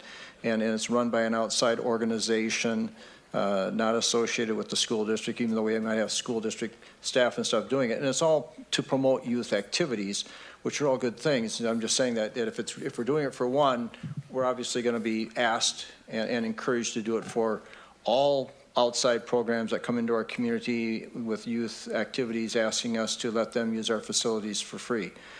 And here again, and that's just one part. The other part too is I'm sure there's going to be some residual economic benefit to the community, you know, by having that number of people coming into our community and being here for a period of time and stuff. I'm not sure when you start or when you stop and stuff, but I'm sure there's going to be some spillover into the community besides. So, I mean, just those are things I think we need to keep in mind. We can make an exception at this time, but then we're going to have another organization coming in, I would think, and asking us for the same consideration. And they're going to say, well, we have children within our community who are participating, and there are probably children outside of our community who might be participating too. And, you know, I think we have to be prepared to think about what the long-term ramifications will be. And I would anticipate we'd be moving toward youth programs not being charged a fee to use our facilities. Mr. Chairman, Mr. Schneider, the gymnastics facility is being used 5 times at no cost already. I don't know what their arrangements are, so I can't answer to what they do or don't do at this point. I'll have to take your word for it that they are using the facilities and there's arrangement with gymnastics for So that's already how they handle happening, is that. my point. Yeah, I'm not sure what their arrangement is with the school district for their operation of that facility. The SWAGS program is run under community education. Oh, it's not under community? The YMCA, okay. And again, the YMCA has used our facilities for free other than if they run a tournament as a fundraiser or for profit. In other words, if they charge attendance and that type of thing. So when all the Y traveling basketball, for example, they practice in all our facilities, we don't charge them anything. Mr. Chairman, Mr. Fight has a question. Yes. Just to clarify, we are through community ed, our wrestling program is. So these are all our youth kids and we go through just to clarify, we are through community ed. This is our youth wrestling program through community ed. These are all our youth kids in our program. So there's no outside entities, these are all kids in our program, just wanted to clarify. Thank you. Okay. Okay, so the amendment is No charge. no charge for this event. Correct. State qualifier on March 23rd. And that's just for this event, it's not. Correct. Okay, any discussion? Do we have the amendment to the motion?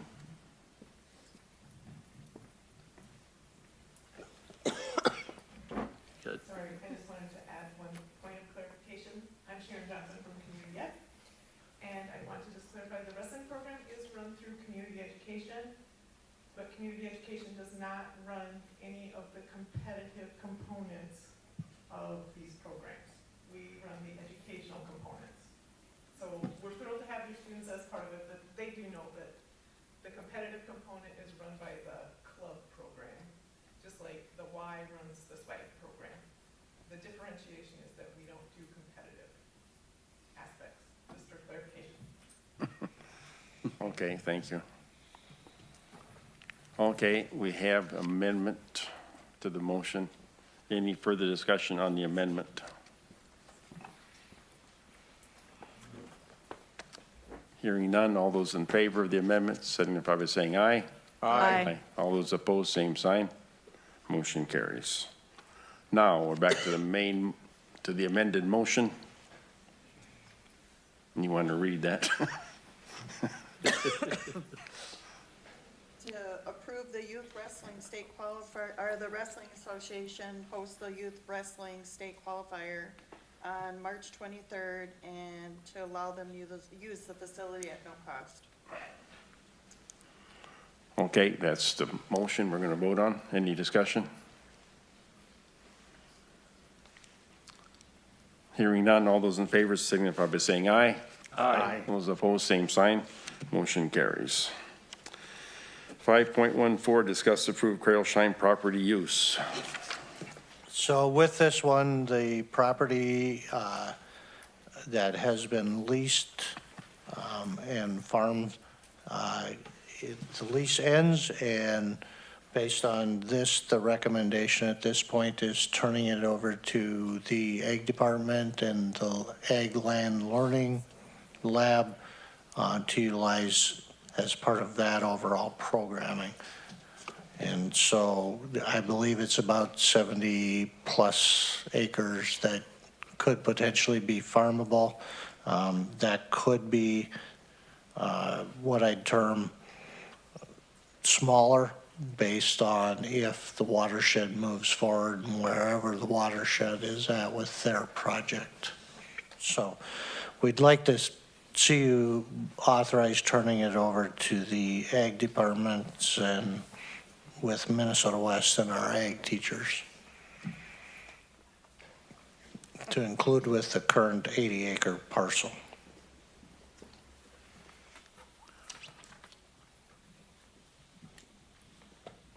Okay, we need a motion. So move. Second? Motion by Steve, second by Matt to approve to turn over the property to the FFA department, It's the Ag department. Ag department. Yeah. Okay, any further discussion?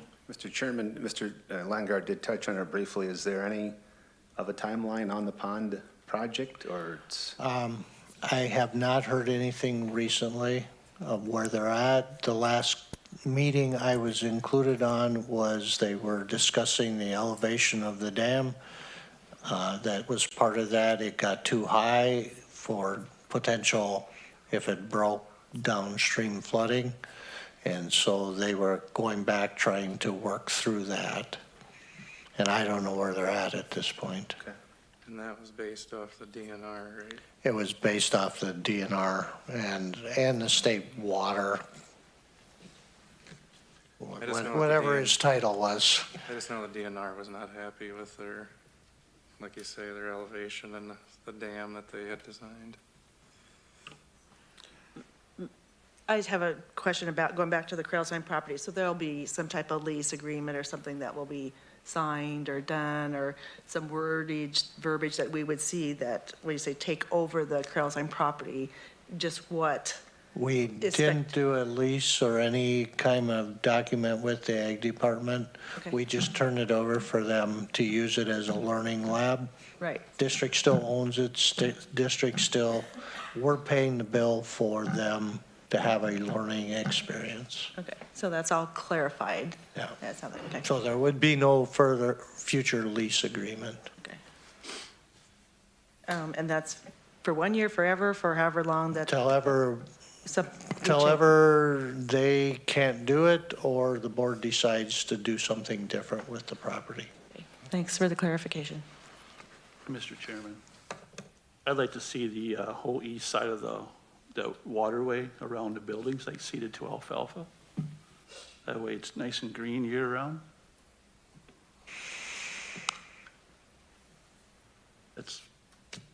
I will share that with the ag people. That's my thought. Sell hay or lease it out to different people, whatever, for hay or whatever. That's what I'd like to see done. Diversified farming. Mm-hmm. Okay, I'll share that with them. Mr. Chairman, I would like to see us really sit down and look at this as an amazing opportunity to do so many different things that could include a cross-country trail that would alleviate a concern we have on a cross-country location that we, now with additional acres, could potentially do something there with ample parking in our lot. I think that would be fun to explore some of those possibilities. That was brought up in operations to discuss that. Okay, well, that's future discussion on use of the property. Any further discussion? We have a motion and a second. All those in favor signify by saying aye. Aye. All those opposed, same sign. Motion carries. 5.16, approve a memorandum of understanding with EMW. We haven't discussed 5.15 yet, have we? Oh, wait a minute. Oh, we did, okay, okay. I skipped that one. Okay, 5.15, discuss high school facility options. So with the high school facility options, you had the conversation in October, relations to what you wanted to do with that. Obviously, in August, the referendum with that did not pass. And at this point, the referendum dollars covered part of the costs, and again, the addition portion. You were given, if in October, some information related to the original piece, B2 option and a B3 option. And based on the conversation I heard, B3 was kind of the direction you wanted. So the information I laid next to you tonight is for that B3 option. And Mr. Overham is also here if you have questions or thoughts related to that option. With that, there's some general timelines that help provide some additional information, as well as the estimated cost tied to B3 as the option. B3, if you remember correctly, B2 was what I'd term everything except the balcony and more of a cattle chute approach, maybe not a good term, between the upper two floors of the north wing and the new addition, where B3 incorporates a balcony portion with a raised roof tied to it. So our biggest concern is the kitchen and cafeteria area at this point, right? Yes. Is there ever an option for us to just do that phase of the construction now? Or does everything else have to be centered and done around that to flow rate? Well, Mr. Overham can probably answer some of that, but in reality, if you do stuff with the kitchen, you are downsizing the cafeteria space, which is already a concern, and I believe Mr. Hastings would share that with you. And if you don't increase the cafeteria space, it becomes, again, an issue. And if you increase the cafeteria space, then that also creates a problem with the office space. And again, it leads on to further pieces of the puzzle that need to be addressed.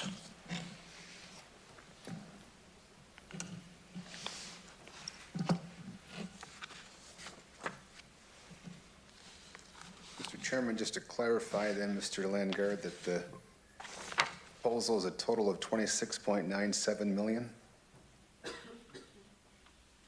That the, based on the sheet we received tonight? That's inclusive of the two allocations, the 2 million for the middle Right. school site improvements and the 5 million allocation for the civic arena.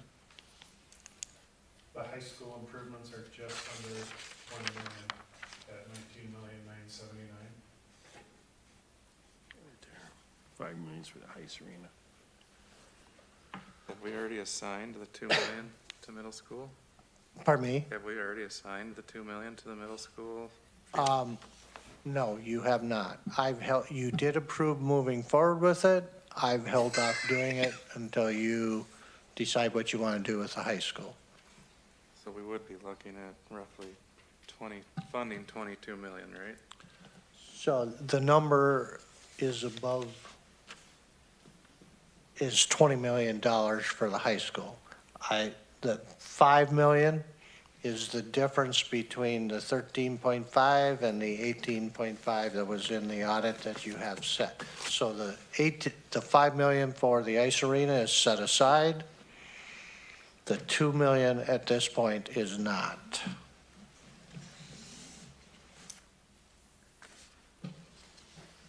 This was an item on the Operations Committee agenda, and we did discuss this. One of my questions to Mr. Landgard was, is the new B3 plan any different than the B3 plan that we discussed in September and had those figures for? And you said, yes, there were some small changes made. And I asked Mr. Landgard if you could send that plan to the board for us to review prior to tonight's discussion. And the meeting minutes reflect that Mr. Landgard would send that to us, but I didn't receive it. This document here is dated November 7th, so I imagine the district received it shortly thereafter. But today's November 19th, and this is the first time that I'm seeing this new B3 plan. I'm not prepared to discuss this plan or make any action on it because I'm just receiving this now. I would like to see a practice where the board has things to review in advance prior to the start of the meeting. I sent out the various options last week to the board. I've got them printed here, if they're the same. I printed them when I received them. It's not this nice big thing, but I can look at it. Looks like it's the Was the same. exact of what I sent out last week. Okay. If I received it, I stand corrected. There's a possibility that I missed it, and I apologize for that. It was 4 pages and, Yeah, I remember getting it. yeah, I got it, so maybe you were not there. Okay, well, I will check, and if I missed it, I apologize. I'm sorry, Mr. Landgard.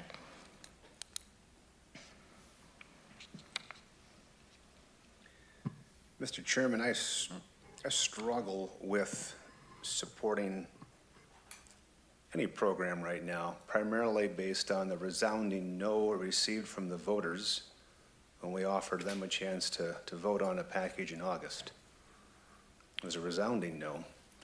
So I have extreme caution for us to move forward with the potential $26.7 million project after the voter told us no. And if we move forward and do the project, and then we are going to be going to them again in the future, asking for support of a project, what will the reaction be? Very easily could be, well, they're going to do it anyway. I don't think that personally is the attitude I want with our taxpayer right now. This is their 26 million that we're spending. And that's the caution that I urge in the decision that we make. The cafeteria situation is undoubtedly bad. And so I would favor a program that could somehow address that need, allow us to evaluate all the other things that we have to accomplish in our district are now a limited budget because we did not receive a passing grade from our taxpayer. And so I would not be able to vote on supporting a measure that's in front of us this evening. Matt, what are you including in the 26? But that's if we were to use the total bottom number, the yellow column, that includes So the 5 million and the 2 million. So you wouldn't, the 5 million for the ice arena, you don't want that? No, I support that, but I'm just using this for a point of discussion. Looking at total grand dollars, the bottom number is 26.9. Remove the 7 million, and that then would become a $20 million build that was referenced. But Right. I just included the total number for a point of reference to what the voter told us no at and what we would still consider spending of their money. And actually, the allocation for the arena and the 2 million for the middle school were not part of the referendum. Right. Correct. Yeah, I guess it's interpretation of what the voters were saying no to, and I understand what they were voting on was the bond, the part that they did not approve. That's all that they were voting on. That's all was on the ballot for them to vote on. So I don't necessarily take that to mean that they were voting against us making improvements to our school and doing what we need to improve our educational system. They're just saying we didn't want to approve a new part of the building, which I took it to be the classroom area because that was a part that was being funded through the bond, the extra money for that part of it, which still leaves the remainder of money that we have available to do improvements. And I guess that's kind of the question, should we be moving ahead and putting money into improving the school without that classroom addition? Because that's the part that was on the bond referendum, and that's the part was voted no on, because that's the part that they were voting on. So. And that was the part that would have resulted in a tax impact. And a tax impact, yes. So I interpreted, here again, my interpretation was they didn't want to spend the money on the classroom addition because that's the part of the vote that they were voting on. I don't know if it's a good analogy to say they were voting against the whole program or not when they voted no to spend more money on that. My interpretation was they're okay with us going ahead with the rest of it because we have the money available, it's sitting there. You know, we have improvements to make, we should move forward and use our money that we have in the best, the best we can and do the improvements that we can do. And we'll just have to deal with the other improvements at a later time when the public is more willing to fund those types of improvements. I feel people said no to say no to doing big projects right now, period. And my concern is there's a lot of uncertainty going forward with budgeting and stuff. It's really gonna spend our fund balance down. We have a lot of new coming, new faces, new structure. I don't really feel comfortable spending this right now, and I'm not saying this stuff isn't needed. But 20 million is a lot of money right now, and we gotta fund most of that. Where is that really gonna put us in the end? Is my concern. And number two, I'm starting to wonder, it's no different if I'm gonna go build another cattle barn. I don't just go with one bid. Why don't we look at a second or third opinion on some of this stuff? Because it's a lot of serious dollars we're looking at spending.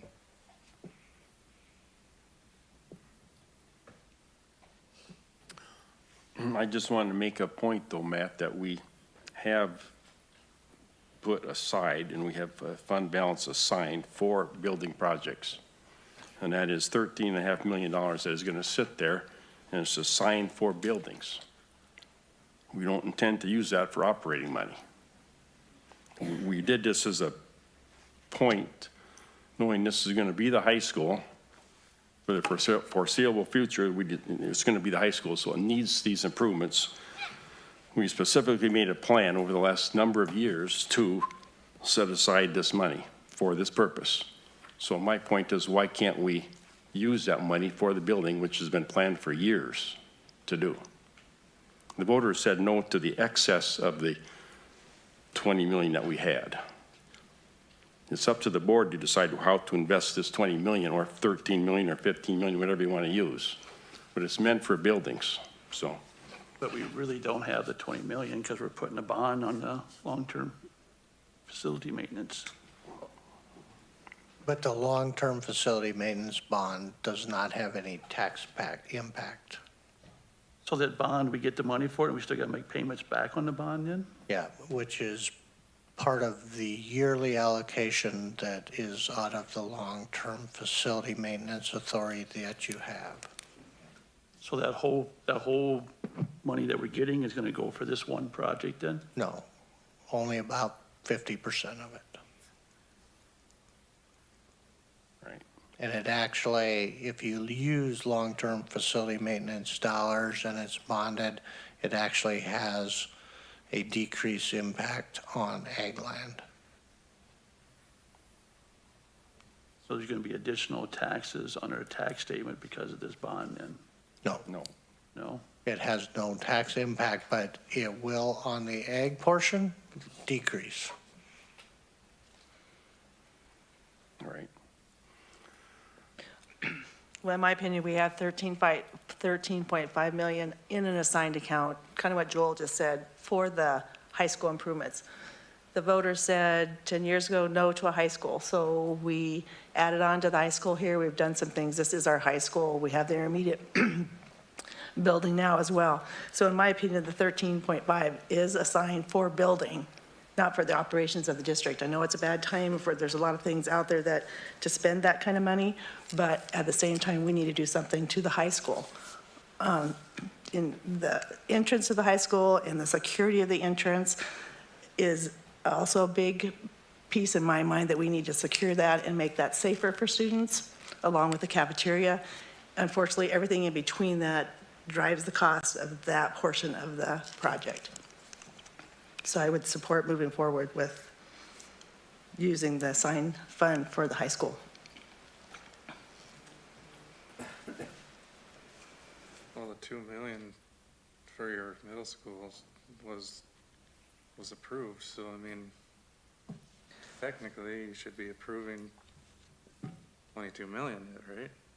Or are we just gonna put the middle school field on the back burner? Unapproved.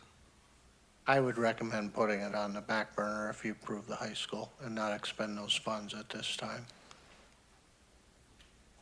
Mr. Chairman, that's part of my point of reevaluating where we're at, because I agree that dollars have been allocated for facilities, but we have, I don't have the facility, the longer range need list in front of us, but it's large.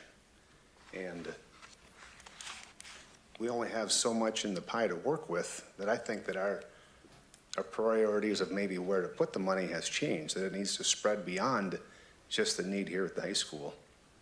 You know, we talk about student enrichment, and that, a lot of that I thought was achieved by adding classrooms to be able to get staff off carts and in rooms and have their own spaces. We're not achieving that with this program. You know, after being at many middle school football games this fall, my attitude towards the need to improve that facility went up substantially when I listened to out-of-town visitors comment about it was the worst field they'd played on. Now, this facility is used year-round for soccer, but it's also a source that, I guess that's my example. I don't think it's the right thing to kick that down the road because there's a need there as well. So that's where I'm not disagreeing with the dollars there for projects, but I think we do owe due diligence to reevaluate where we're putting our pieces of the pie. Sure. See, you know, through the years, we've been prioritizing and updating our priority list and stuff, and the high school improvements, particularly the cafeteria and some of the things that gets driven by this project and stuff, has been on the top of our priority list for some time. And that's why we moved forward with it as we did, because it is a priority. I don't think any of that has changed, and I'm not saying that one thing should supplant another. We have $2 million that we talked about for the field, and if the field is a priority, the money's still there and we still can do it. But I don't think we should use that as a reason why we should not do the school. You know, these other peripheral things are good things, and they are important to our district, and I think we should fund them. But I think the facility at the high school is grossly inadequate. We need to address that. That affects almost all of our students. It affects the public who comes in and uses our facility, you know, the gymnasium and stuff like this, the lobby area and stuff. Expansion would go a long way to help the public in general and their access into our school system. You know, the more we delay in making decisions on this, the more that price tag just keeps going up and it doesn't go away. And the need to do the project doesn't go away either. You know, we can talk about it, but the cafeteria isn't going to improve itself. The seating capacity in the cafeteria area is going to improve itself. All the things we're talking about doing, the roof that needs to be replaced, you know, the siding out there and the rest of the building, the old building and stuff needs to be done. All those things are not wants, they're needs. And I think the sooner we address them, the better off we'll be. And I don't think we should be necessarily prioritizing some of the other outdoor activity areas as over the top of the facility that all the students use and a lot of the public gets access to also. And with that, I mean, I'm not excluding that we did say we should go ahead with it, and I think we should. And the money's there, and if we want to go with it, we just have to say, let's go do that too. But right now, I think we're talking about the high school, and that we really need to move ahead with this particular project and get this part done. And then we can deal with, if you know, the money that's there to do the football field at the middle school, we certainly can do that too. But I think that money would be money competing with another baseball field or another artificial turf for the girls' softball field or other things like that. To me, are good fields, good activities, but I think they take second to improving the high school and the students' experience in the high school for the cafeteria, the food service, the entrance, the connection to the auditorium or our gymnasium and stuff, and the public that uses that all the time. So I think it's really important that we move this forward, and we can still deal with the other things too, but this, to me, is still our top priority and has been in the school district for some time.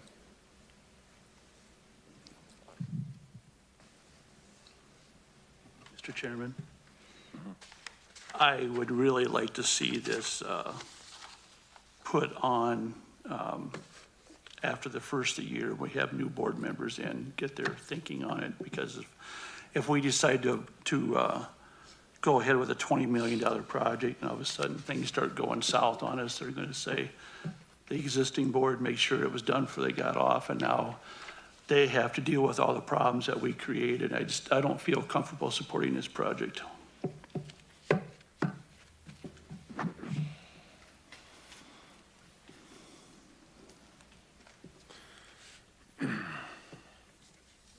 Well, it's going to depend on at what point does the board want to make a decision for the high school. I mean, we've talked about this for years.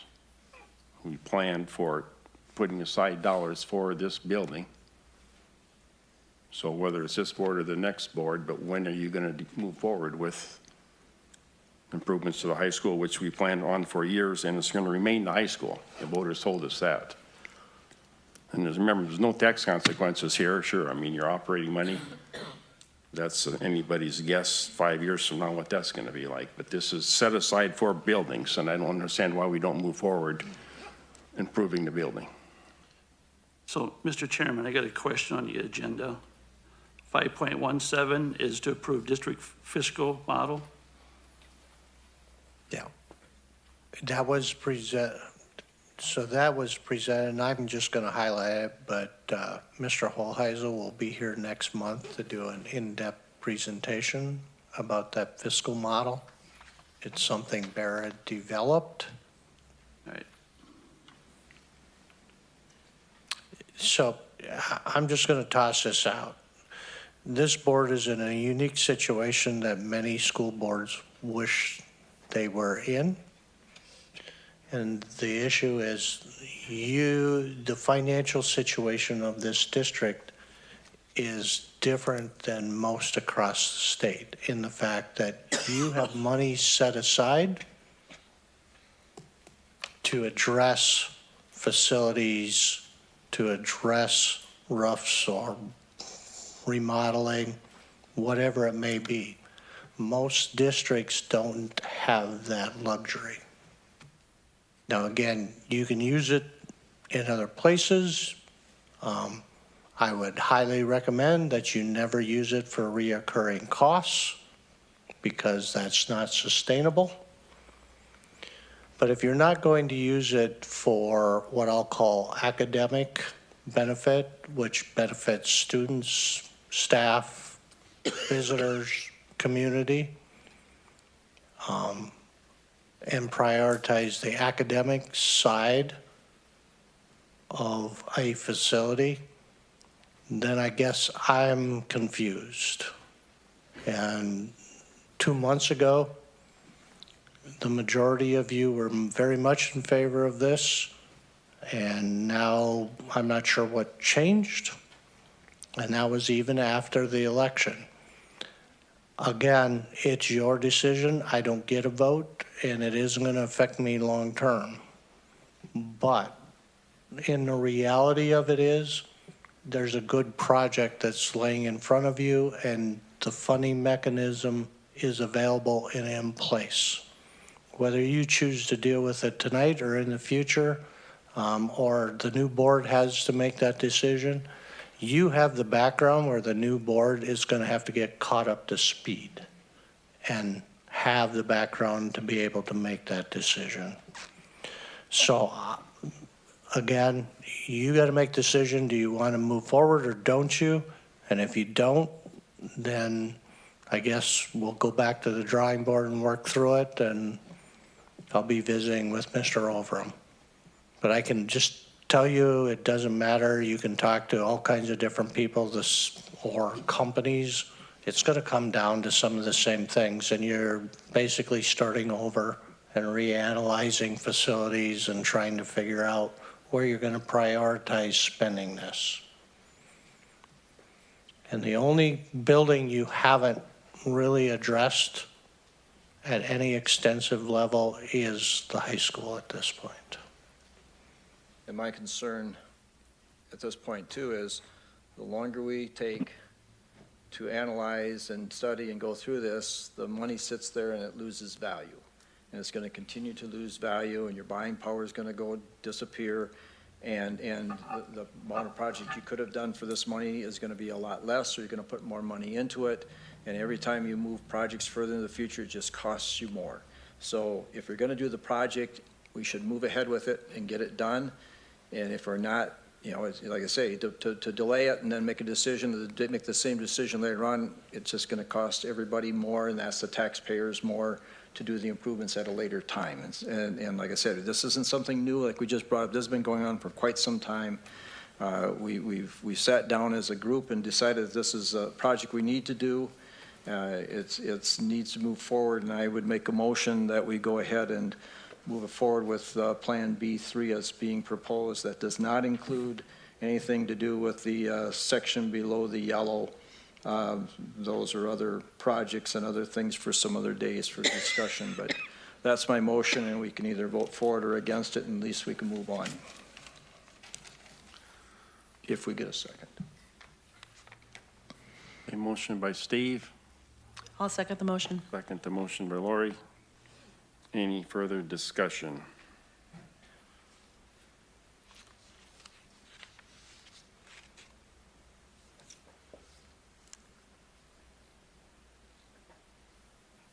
Aaron? I lean with Matt and Tom on not making a decision on moving forward with this project immediately, but the aspect of renovating the existing classrooms on the north wing seems to be kind of a standalone project. I posed that question to the consultants at one point in the past, and they said, yes, that project could move forward on its own. That's about $3 million. And I would feel comfortable moving forward with that aspect of it, if that's something that maybe this board wanted to consider.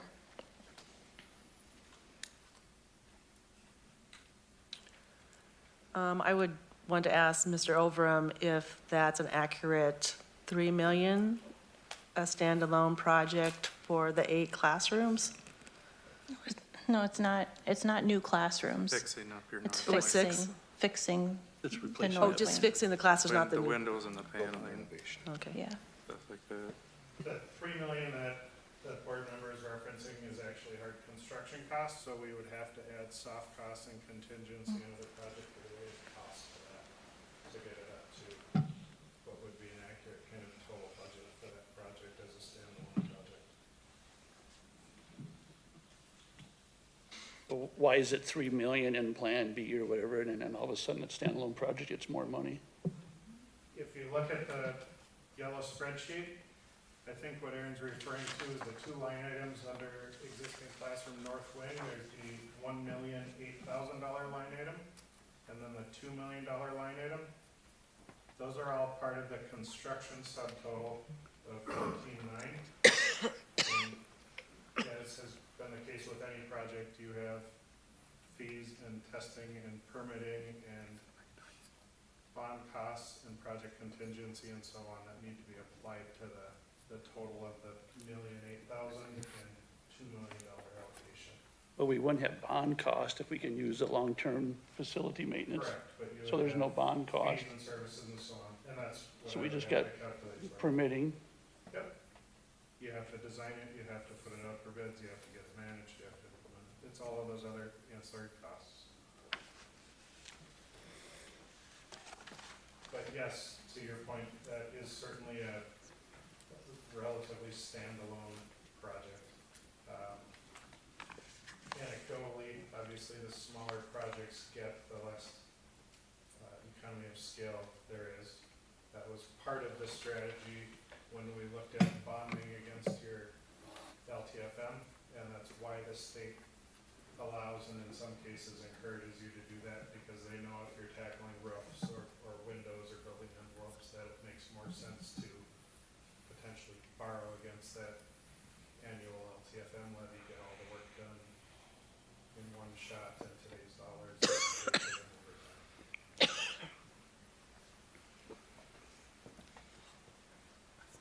Mr. Chairman, one other point of discussion, it's not direct with the motion, but it kind of references specific items. And is it fair to challenge you to find a way to remodel the kitchen and the servery area without a dramatic impact on seating and being able to achieve that part? That's the dire need of our facility. And I understand that you could have a trickle-down effect, but is there a way to be able to accomplish the kitchen area and the servery and potentially creatively find other seating spaces for students? There isn't that we're aware of that was studied in depth, and we either need to pull one way or the other. So we either go out and impact existing cafeteria capacity, or we go the other way and impact CTE and shop space. Certainly, you could start from scratch and look at other areas of the building, but from an efficiency standpoint, that needs to give one way or the other. And as was alluded to earlier, that creates the trickle and that kind of domino move that's contemplated here. Can we go to the north to the parking lot and expand the teacher's parking lot further north? You could if you wanted to create new cafeteria space, which would be more costly than renovated cafeteria space.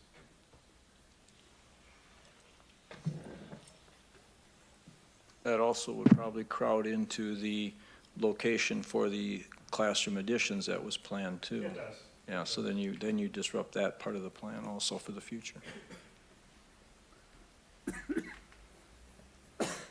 And I do want to mention that if you go to the north where the mechanical room is, the boilers, all the primary services that serve a good portion of it come from the street straight into that mechanical room. So you really don't want to build over those major utilities. And to add to that, the vast majority of these needs at the high school have been, up on the district's list for many, many years, some 10 or 12 years. And so classroom additions in various locations, cafeteria and kitchen expansions in various locations have all been studied and churned and sliced and diced in many different ways over the years. So after the August referendum, you folks gave us direction to come back to you with a plan that resulted in no tax impact, that accomplished as much of the high school priority work as we could, and that's what was contemplated with B1, B2, and B3. And then we got informal direction to come back tonight with the B3 plan for you. This is my question, because back in September, it was pretty much pushed, it had to be on the October agenda. And then it was pushed back to November agenda. So apparently the need for a rush is really not a rush. I still stand that we table it or move it to the next year, let the new board contend with it. We got a motion, I think we should vote. I agree.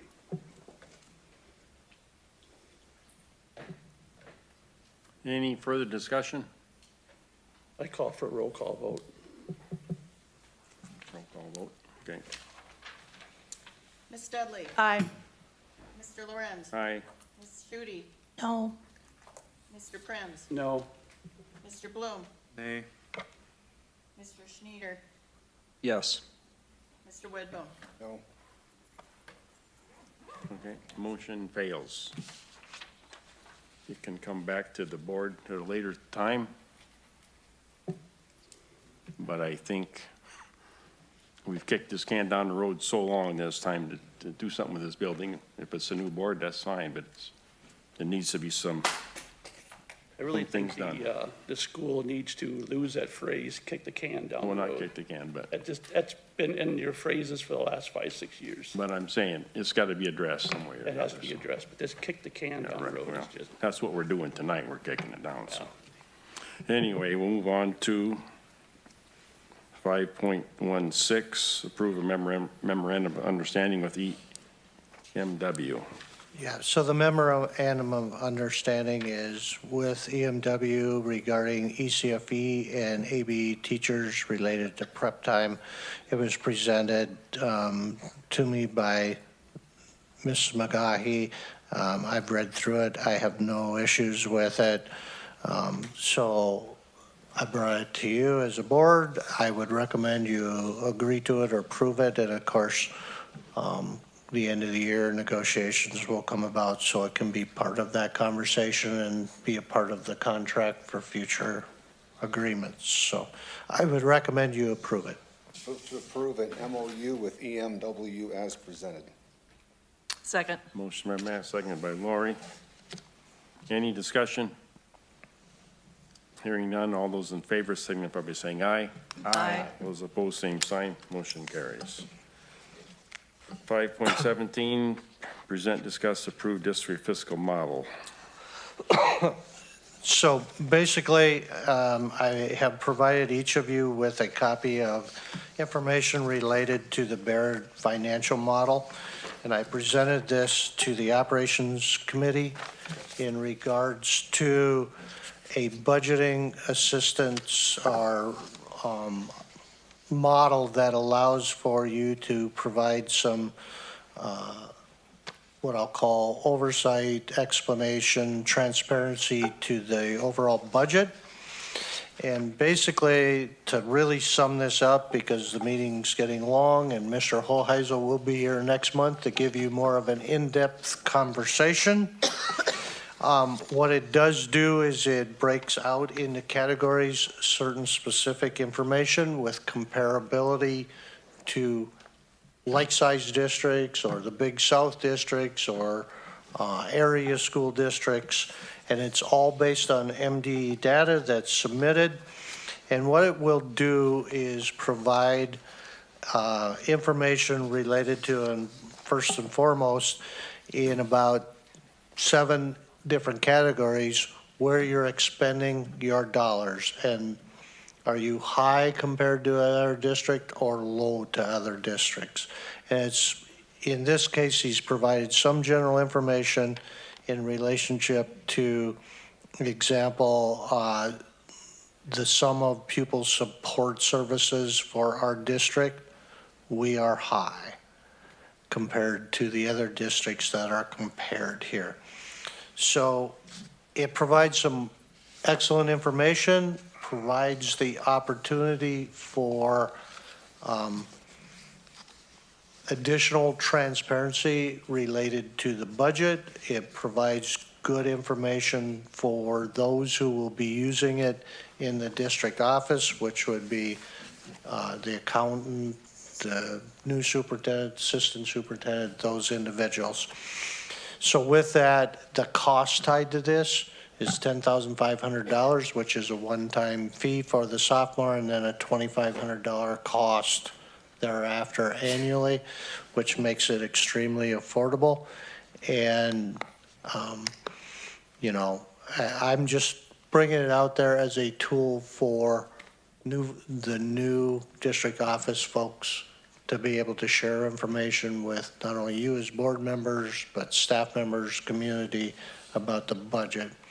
And I think it will be a good tool to do a lot of wonderful things for the district, as well as good support for the new staff. So again, that's a real high level overview.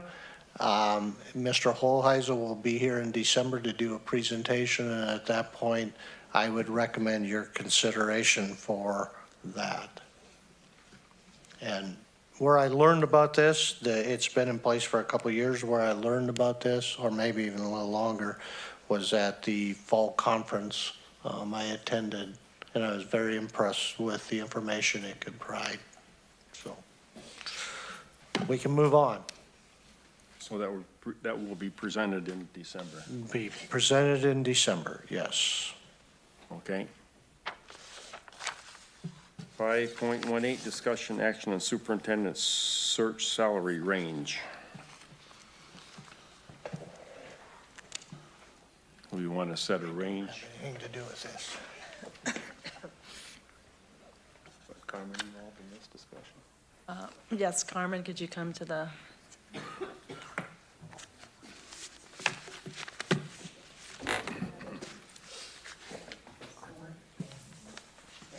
So, Barb from MSBA, we had to be part of the brochure, the missing piece that we have in there. According to the law, that goes into effect January, and since our post goes over January, we have to set a salary range, and then summary of benefits. I had shared that with the team, the whole board got it. We had kind of talked about where that salary range needs to go. The range doesn't like set you guys anything, obviously the low part of that, you won't need to, you won't be able to offer lower than that when you offer a job, but the highest that you could, depending on where you go. You know, if you have some of the experience, you could always go higher than the highest, it's a range for the posting. I think we had talked about that 180 to 190 was the range that we had discussed. I don't know if that's where you guys want to end up. Some of that discussion was prior to some of the other changes that had happened, so. And Carmen, the range can be anything from 10 to 20 to 30,000. There's no rhyme or reason to what that range can be. Okay. Part of it goes in the job posting, also that brochure. So some of it is going to attract candidates. So that's something else to keep in mind as you guys are considering what you want that range to be.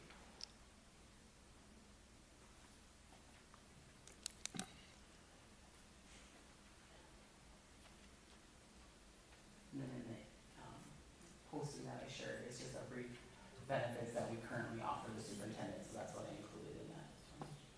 statement that we have to have. So you're referencing that email from September?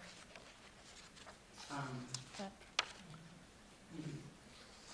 They did get sent out a report, they did get sent out, so it was just the instructional committee meeting that reviewed the posting of the salary range. So if you look in the, sorry about that, Aaron, in the brochure, that statement that's in there, I actually had typed that up and we shared that, but then I don't think you guys did that at your instructional committee. Did you guys, you didn't address that there? We didn't really address it at the last instructional meeting we've had, and talked about it before. I mean, the low, I mean, in my own mind, I'm between that 175 for low and 195 for a high.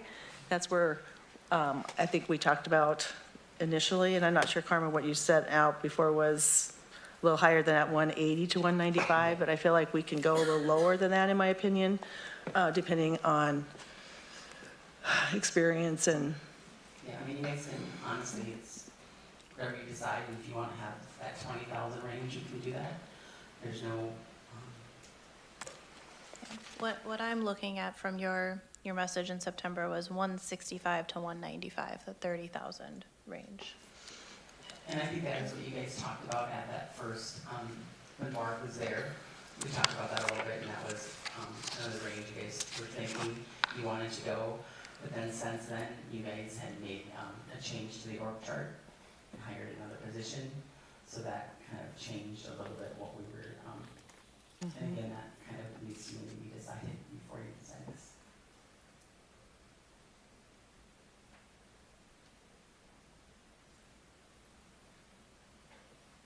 So you're where do you wanting- want to go? You're wanting a motion for where you want to set the range from, right?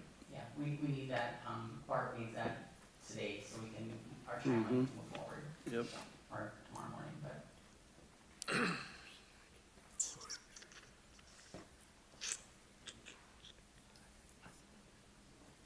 Is the 175 to 195 is a range that should be acceptable?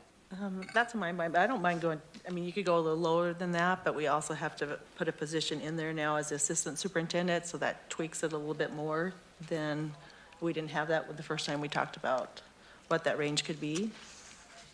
So, I would move to approve a superintendent search salary range of 175 to 195,000. I will second that. A motion by Matt, second by Lori, to approve the range 175 to 195. Any discussion? And they're not set in stone, right? That number, I mean, You can't go lower, but you can go higher. Yeah. Can't go lower, but It'll you be in can. the post at 175 to 195, if that's what you guys decide. That will be in the actual post, so that's the salary range. Like Tom said, you can't go lower than that, like you can come Yeah. up for a guy 150, they're not gonna take it, because they're expecting at least a 175. They could always negotiate higher if you guys agree to it. Okay, just wanted to clarify that. Any further discussion? All those in favor, signify by saying aye. Aye. All those opposed, same sign. Motion carries. 5.19, discussion action on salary adjustment for responsibility changes. So with the organizational structure and the change in responsibilities, I believe you need to sit down and have a conversation about the additional work that's been put on those positions and potentially make some adjustments. So I would recommend you appoint a committee to meet with those individuals to talk about that and make a recommendation for approval to the board at the December school board meeting. So we're actually distributing a job that won't into, so spreading it out to 3 other individuals. Correct. So we're eliminating one job and totally, correct? You're eliminating one job totally. There's some change in the structure where people will have additional responsibilities and coverage, and I believe you should appoint a committee to go meet with them and come back with a recommendation in December. Mr. Chairman, Mr. Langar, do you think the instructional committee is a place to do that, or should it be a? I'm going to appoint that. I'm going to You're gonna appoint. appoint the committee? Right. I see, okay. Okay. And what I'm going to do, I'm going to appoint the chairman of the operations and instructional, which is Aaron, Lori, and then Matt to be on that committee also, because he's on the instructional committee also. Okay. If that's okay with the board. So didn't the instructional committee go over all this that one day? Lori, you sat on that meeting. We sat there. Matt, you were there. Had I some was there. discussions We had about that. discussion, we didn't come to any final decisions, and no recommendations were made that day. Right, they'll come back with a recommendation to the board. So if this committee is formed, is it then a public meeting when we meet? No. So at-will negotiations is not considered public. Labor negotiations is considered public for union and the superintendent. So if it's not public, is it a closed meeting? It's technically, based on the way MSBA described it, and Barb, Carmen, you talked to her too, when you negotiate with at-will individuals or smaller groups, they're not a bargaining unit or labor union, so it's closed.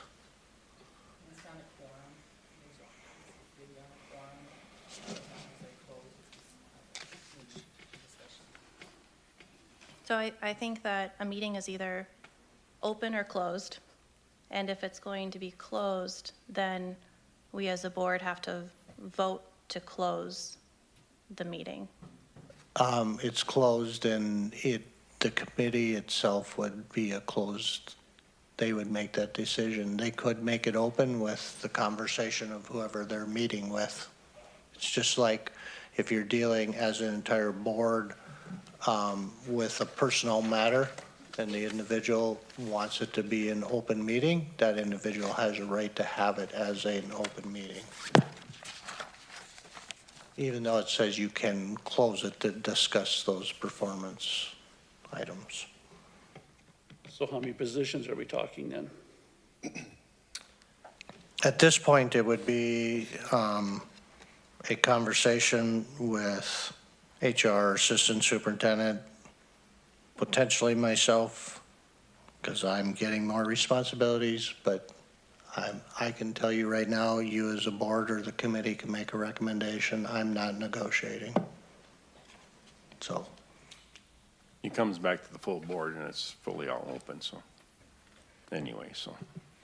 so if the committee met with me, it definitely would be an open meeting or would be at that point. So. So in the messaging that you've shared with the board leading up to this meeting, my understanding of it was that it can't be a closed meeting, or it doesn't qualify for a closed meeting. So based on. Did I misunderstand, or was? Yeah, based on what has been shared with me by the attorney and by MSBA, at-will employee negotiations can be closed. It's not a closed meeting, but it's a closed, well, it is closed to the general public. I was on the understanding when they did the training for to be a board member, the only closed meeting there is for negotiations is with the superintendent. If I remember right. The superintendent contract is considered an open meeting. It's not, no. Superintendent is the only closed meeting there is, if I remember right. The only open one. Only open one? Yeah, Oh, that was closed. no, it's open. Well, I'm just not convinced that this can definitely be a closed meeting. I think that an appointed committee is subject to open meeting law, and open meeting law states that a committee, as long as there's a quorum of the committee, is then subject to open meeting law. And, you know, I understand that there's some unknowns here, or we're not really sure about things, but I tried to research, like do my homework on, you know, open meeting, closed meeting, what the rules are with open meeting law. And like, I found that there's a Minnesota state statute that clearly defines what is an open meeting. We have open and closed meetings, policy 205 that our district has adopted. And there's, you know, a report from MSBA that says that committees and subcommittees are subject to open meeting law. So I'm just not, I don't see where. And again, the law itself, the attorney will tell me, it's a he just told me this week, it's a poorly written law that does not provide a ton of clarification, and the legislature should provide more clarification to that, particularly for committee and subcommittees. And I can have him send me an email if you would like. Yeah, I mean, to me, it's not ambiguous. Like I'm not seeing where there is ambiguity. I mean, if you'd like to take one, I've just printed the Minnesota statute. I've printed the ISD 518 policy. I've printed the MSBA document. And it's my understanding that this committee would be subject to open meeting law. And if that's the case, then I feel like it should be the whole board having the conversation in a delicate manner, of course. But I don't think that.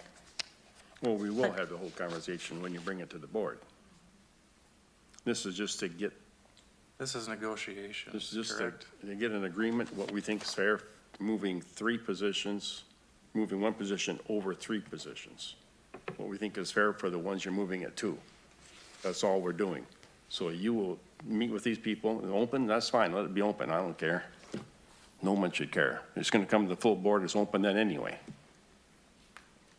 So this committee decides if you think it's appropriate to adjust some salaries because you're taking one position, you're putting it on 3 other people. So we're saving a big number in the salary that's gonna be spread a little bit over 3 people. So if you wanna make it, that's just for you guys to come back to the board and say, here, this is what we think is fair. It can be open, that's fine. The full board will act on it. That's all it is. I just Really want no a committee to meet with those 3 individuals and see what's fair. If you think everybody's fair, find the way it is and leave it the way it is. I mean, the committee can recommend. That's all we're doing. I mean, it's an appointed committee, but it's really no different than what we do with operations and instructional. Instructionals did it once already. We sat there from 7:30 in the morning to 11:45. We've met with the individuals, we discussed things. Now we're redoing it. So why did I waste a half a day sitting in a meeting when what we discussed means nothing? Well, did you come up with a recommendation? We sat there, went through everything with Carmen. We sat there with Josh, John. We all sat there discussing things. I don't think John was on there. Now all of a sudden we're doing it over again? Why did I waste a half a day sitting in that I'm just administration office when now we're doing it all over again? Did we have a recommendation out of that meeting? Did you? We No, did. it was out of order. We have to do things, or we had to get the flow chart, the organizational chart done first and recommend, get that done first, and then figure out our salary range for the new superintendent. Need to be done first before we can move forward with this other layer. You know, there's a little bit of order to that. So what we do is gathering information on the positions to share to the whole board, which we thought we could do in a closed session tonight, but we could not do it in that closed session tonight. So we still have that information. And now the new move is to do a subcommittee, if that's what the chair wants to appoint. And then we'll move it forward and bring it to the full board again for open discussion. But now we know what some of these salary ranges are. We know we have better job descriptions to look at. There's been some work done since that meeting that we needed ahead of time. And we set our superintendent proposed range.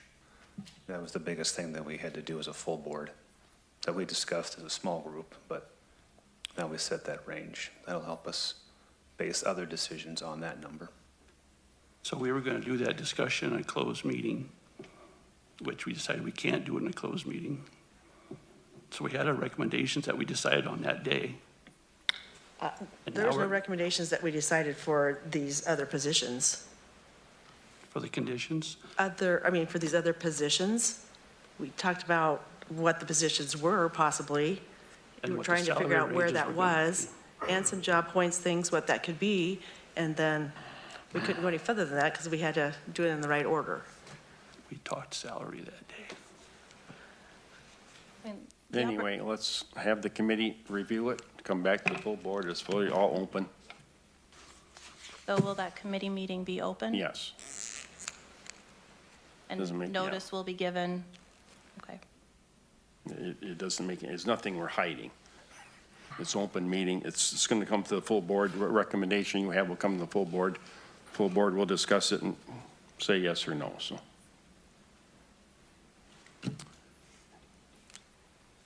You'll have to set up a time to do this, before the next meeting, before the next regular board meeting, so.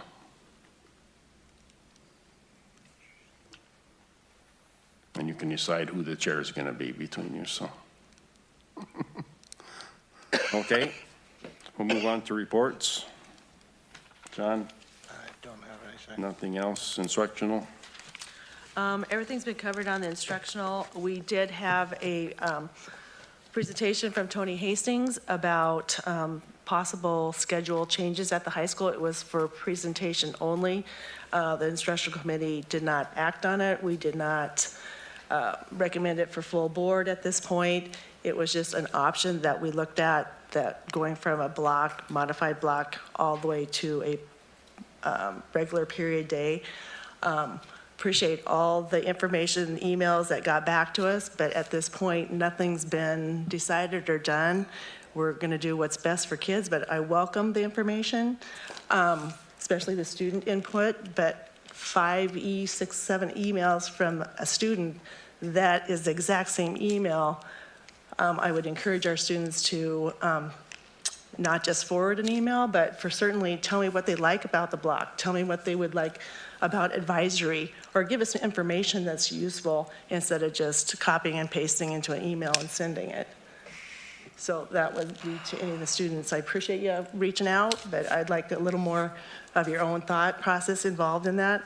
So at this point, nothing's been done with the schedule. Okay, And there's nothing else. Everything else is covered. okay. Operations, Nothing further. in here. Any other reports? No other business, no future business? I have one item, Mr. Chair. Okay, Steve? The Minnesota School Board Association has a delegate assembly every year. And this year, it's going to be December 6th in the evening, or late afternoon, going into Saturday morning on the 7th. I'm a delegate. I've been a delegate on that for a number of years. Our area of the state down here has several delegates, and we're missing one.